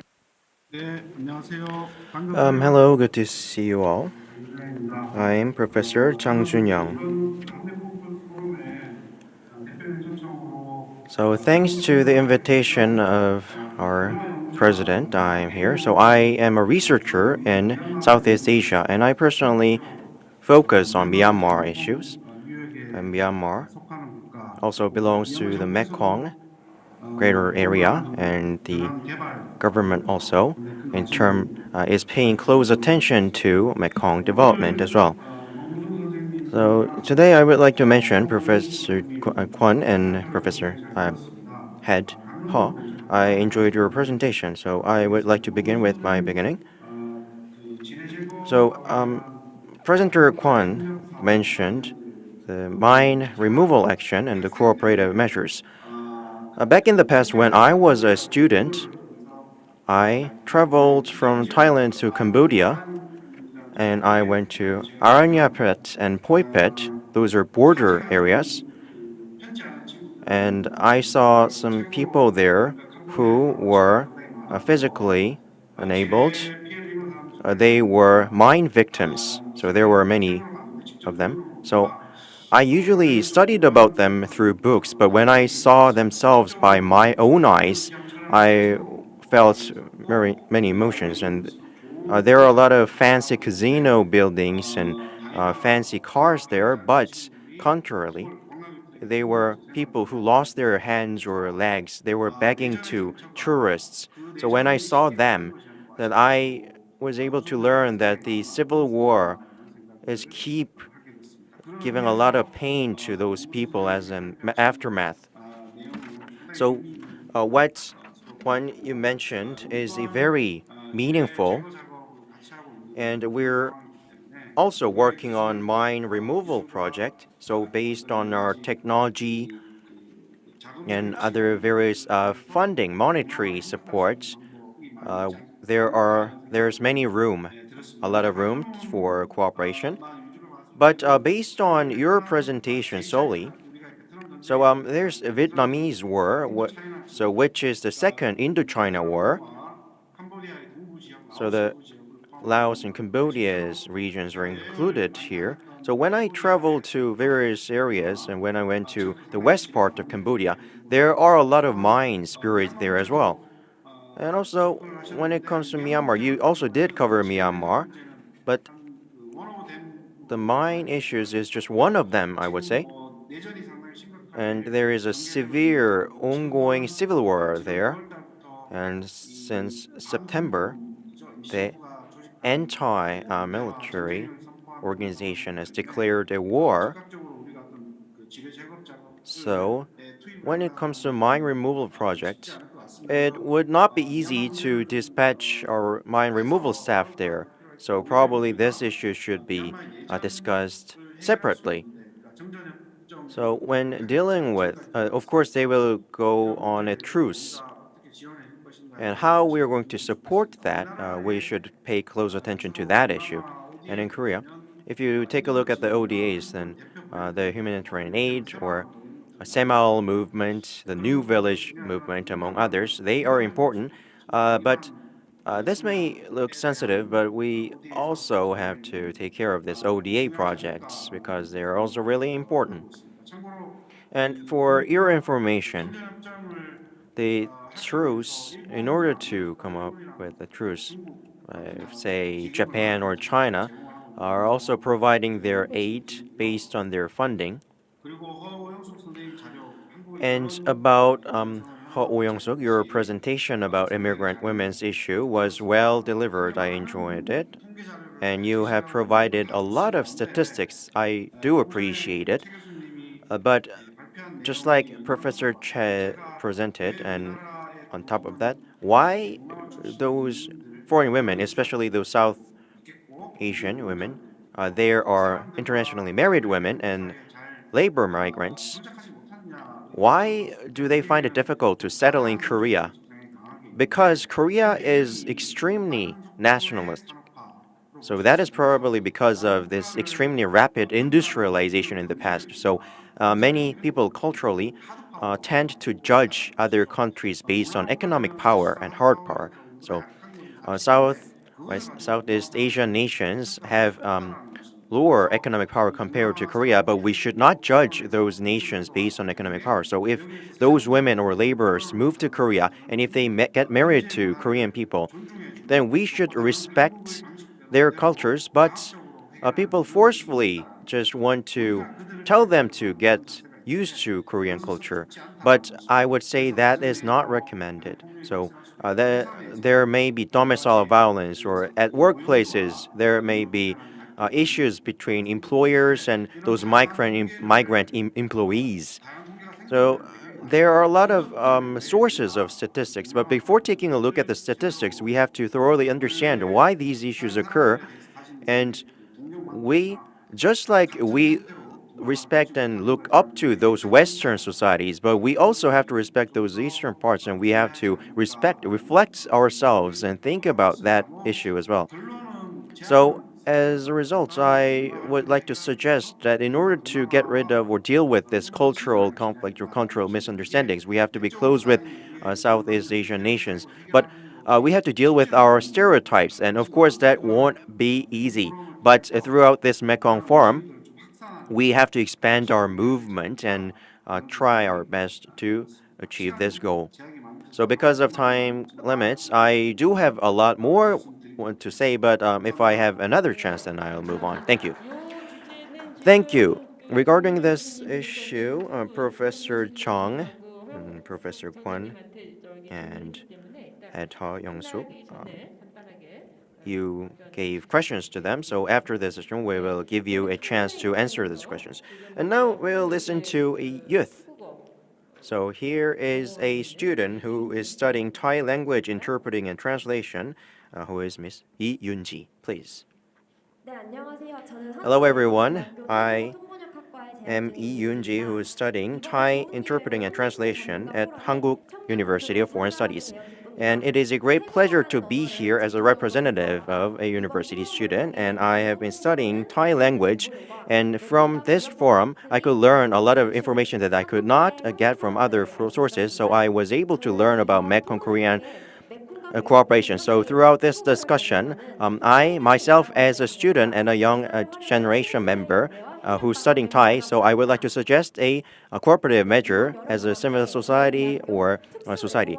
So recently, the Special Language Education Language Center has provided this Korean language and culture introduction festival. So I participated there, and there were a lot of unknown issues or relics, and I tried to deliver this information about this. And while I went to the Sodaemun or imprisonment center, and I explained to my Thai friend about the Japan-Korea history, and all the terminology was very new to those foreign people, so she find it really difficult to understand.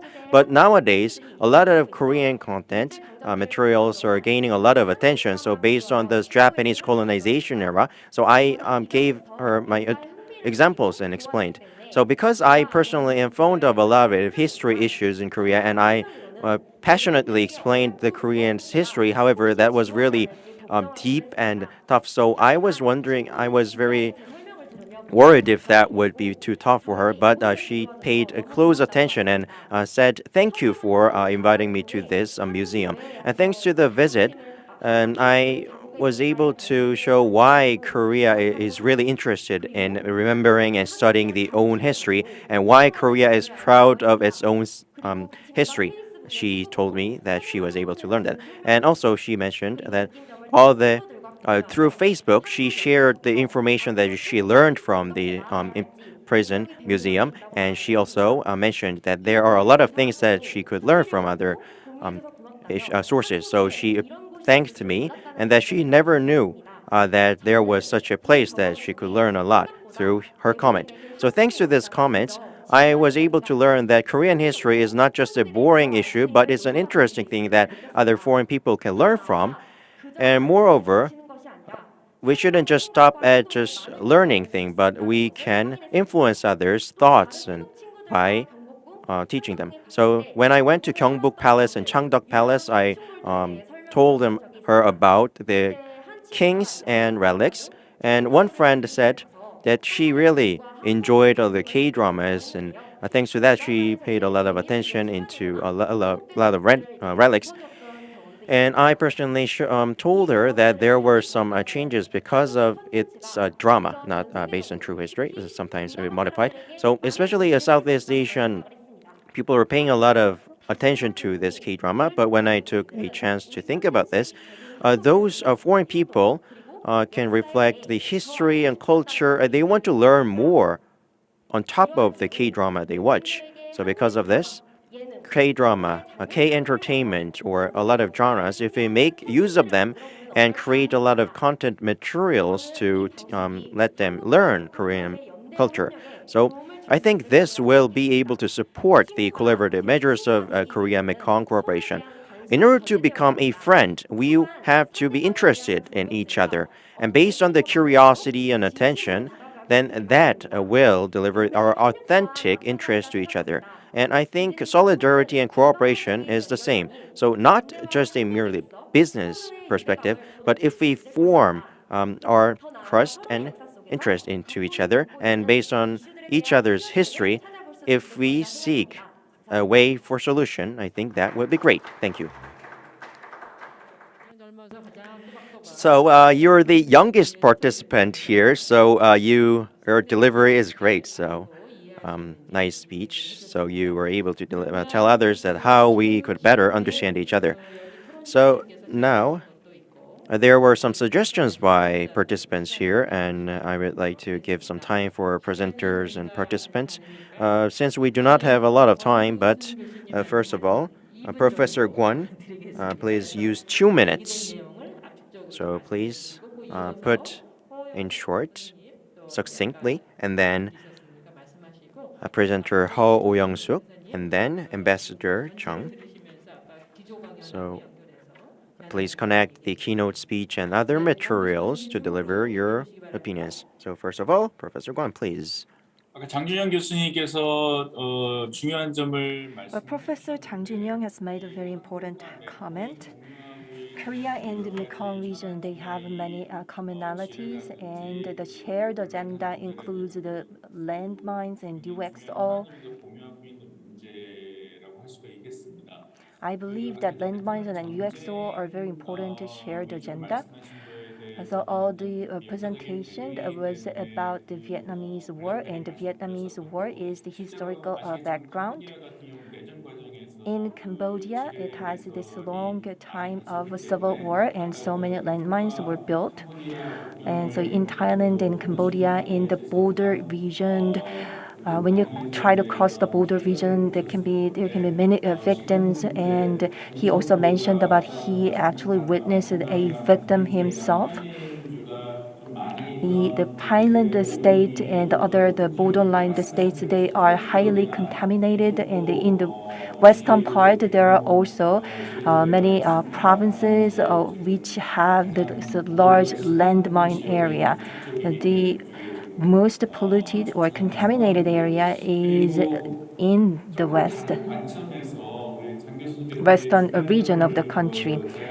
And Mr. Zhang also made a suggestion about when we think about the process of finishing the war in the Myanmar, there can be some very difficult process of negotiation. And as for the sensitive issues, Korea can serve as a mediator, or even though it does not have any history of serving as mediator between Southeast Asian countries. Of course, that is because of the inter-Korean issue, and we still have this issue of North Korea. But we have to think about this role that we could play between Southeast Asian countries as a mediator in the process of resolving conflicts between Southeast Asian countries.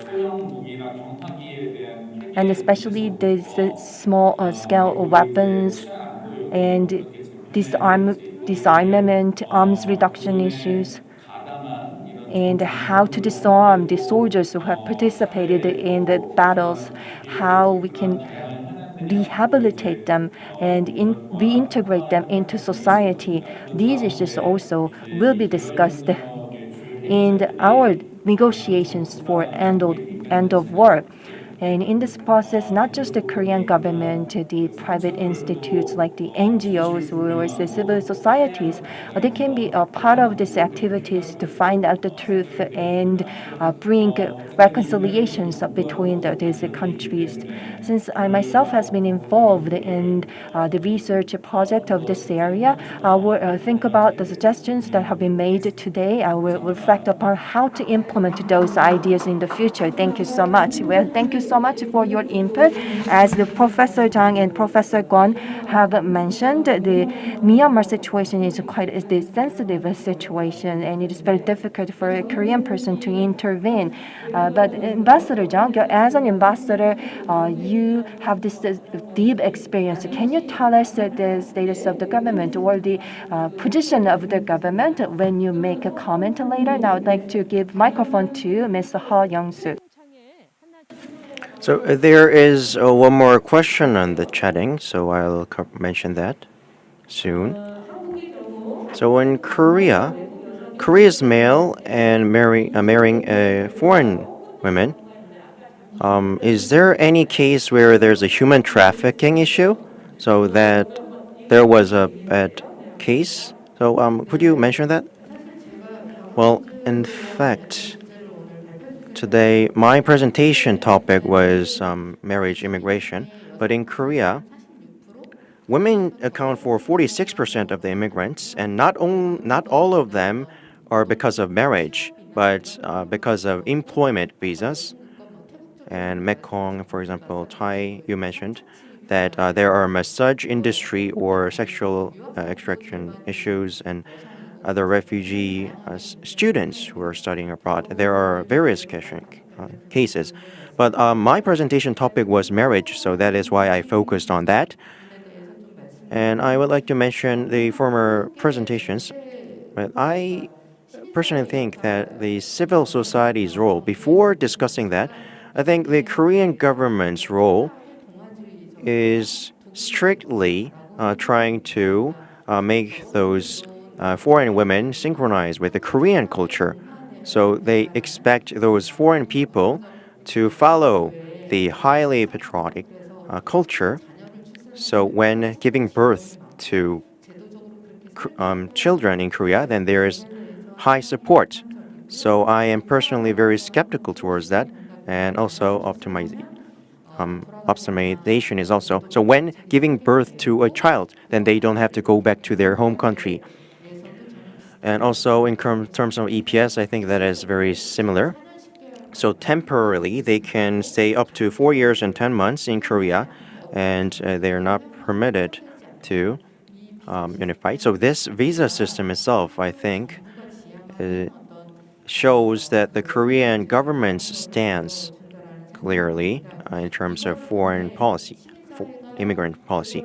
But if the civil society are accepting them, I personally don't think so. For example, marriage immigrant women, they are objectified, but they sometimes enter Korea voluntarily. However, even though they're put in very worse conditions, but they do form a lot of groups to raise their voices So civil societies are taking measures to change this culture so dynamically. And lastly, the human trafficking issue was brought up from the chatting, and I mentioned the brokerage. And this brokerage system does show a characteristics of human trafficking, so I specifically covered this brokerage. However, in Korea, after 2014, when this brokerage marriage was done, Korean government is still putting a lot of strong visa system. So it is highly unlikely that those fake marriage is done. So geopolitically, Korea is a peninsula, so it's really difficult for someone to come to Korea via land. So that is very difficult to happen. And in Korea, Korean government is established a special law on human trafficking, and that will be enforced. And this law doesn't stress this marriage issue that much. That is because of what I mentioned previously. But from civil society's perspectives, this brokerage itself has some characteristics of human trafficking. So nowadays there are not that different perspective. That's all. Thank you. So I see there are a lot of serious issues. Well then, Ambassador Chung, please take 3 minutes.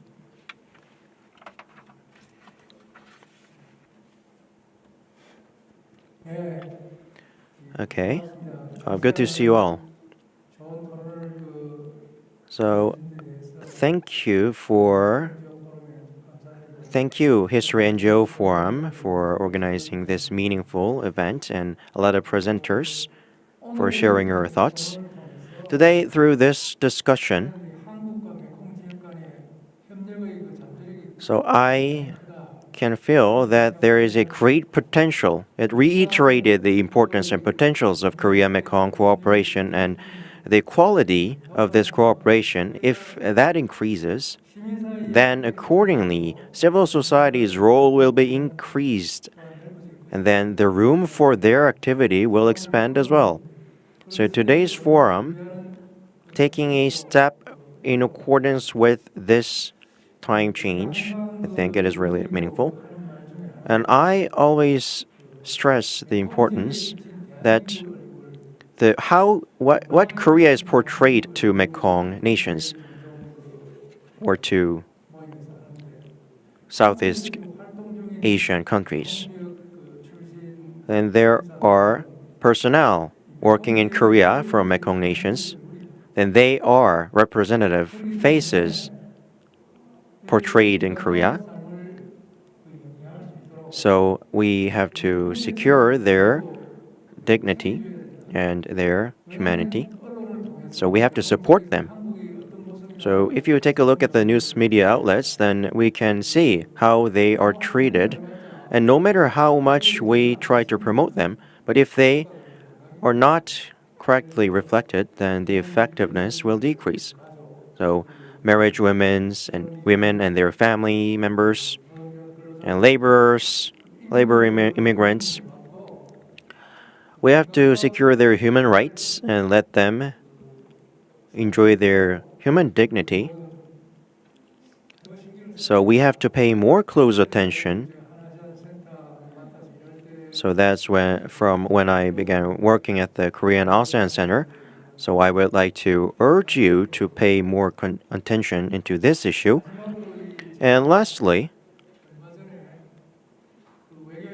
in the past, I would like to introduce a sentence. So beyond Southeast Asia, this Mekong River has its value, and in order to sustain its livelihood and lives, and even in the post-COVID-19 era, they have to stay healthy, and that is all our responsibility. So Mekong, geopolitically, is located near China and Southeast Asia.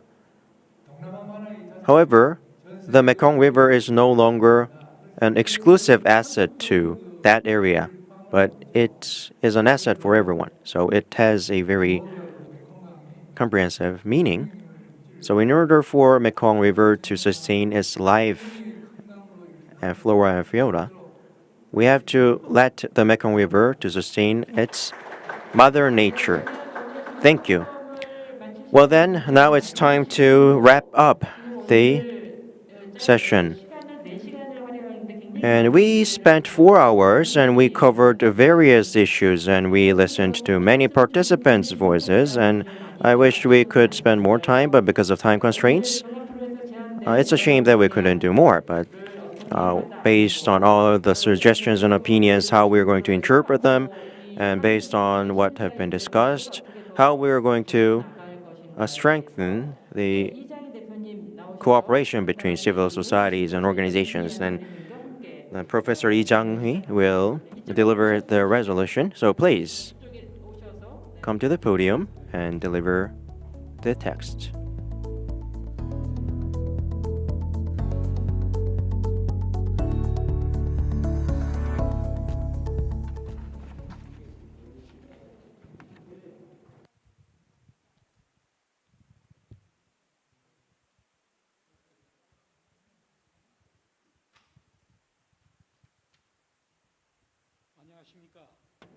Well, great to see you all.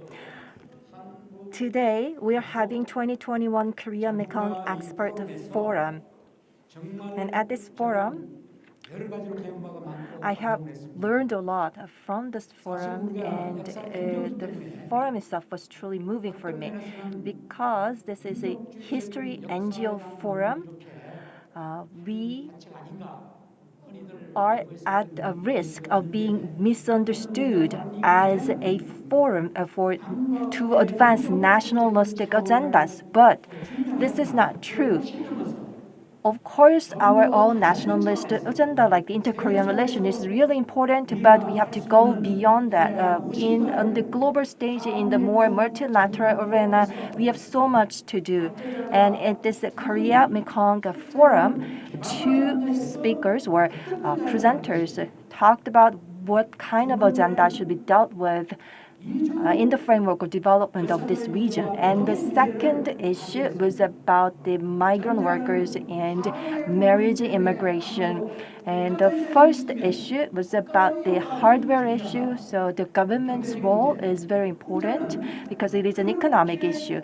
But about the second issue, we already have these policies in place.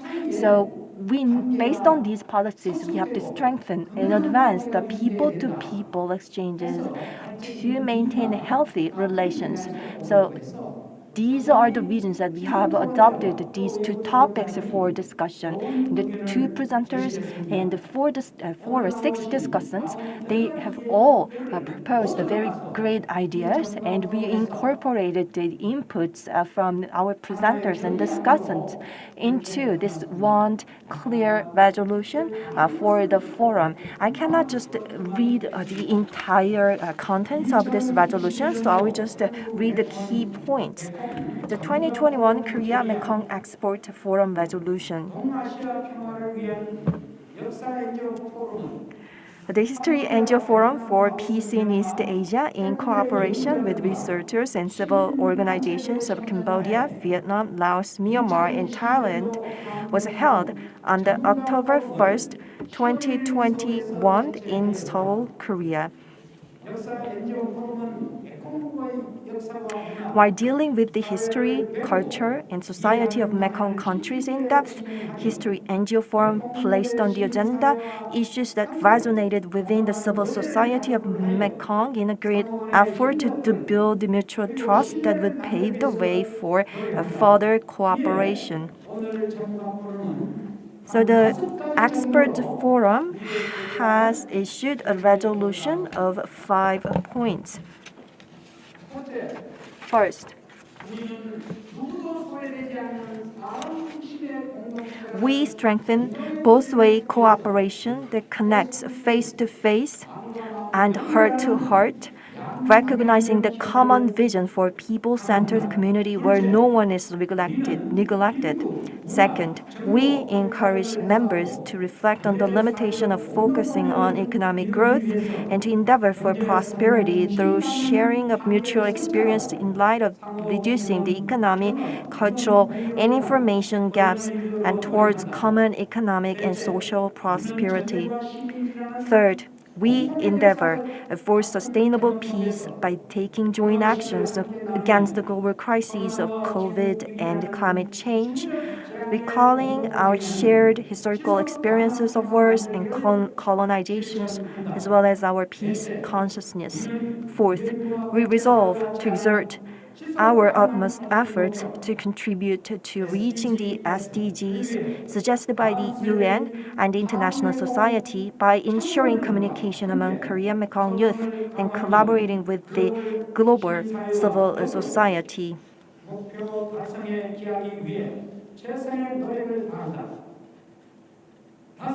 And fifth, we endeavor to build the Korean Mekong Forum into a platform for civil society charter for peace, human rights, and historical justice in East Asia in the longer term.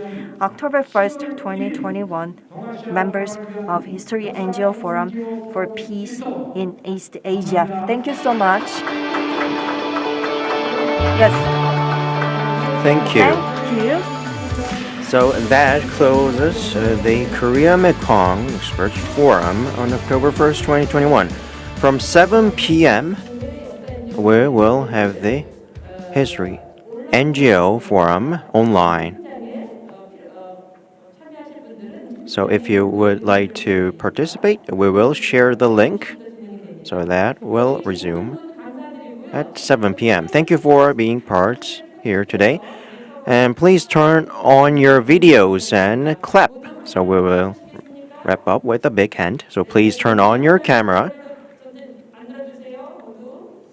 Please show the thumbnail of all the participants. So 79 people participated at the peak. And now about 71. Thank you. So please, a big hand to everyone. Thank you.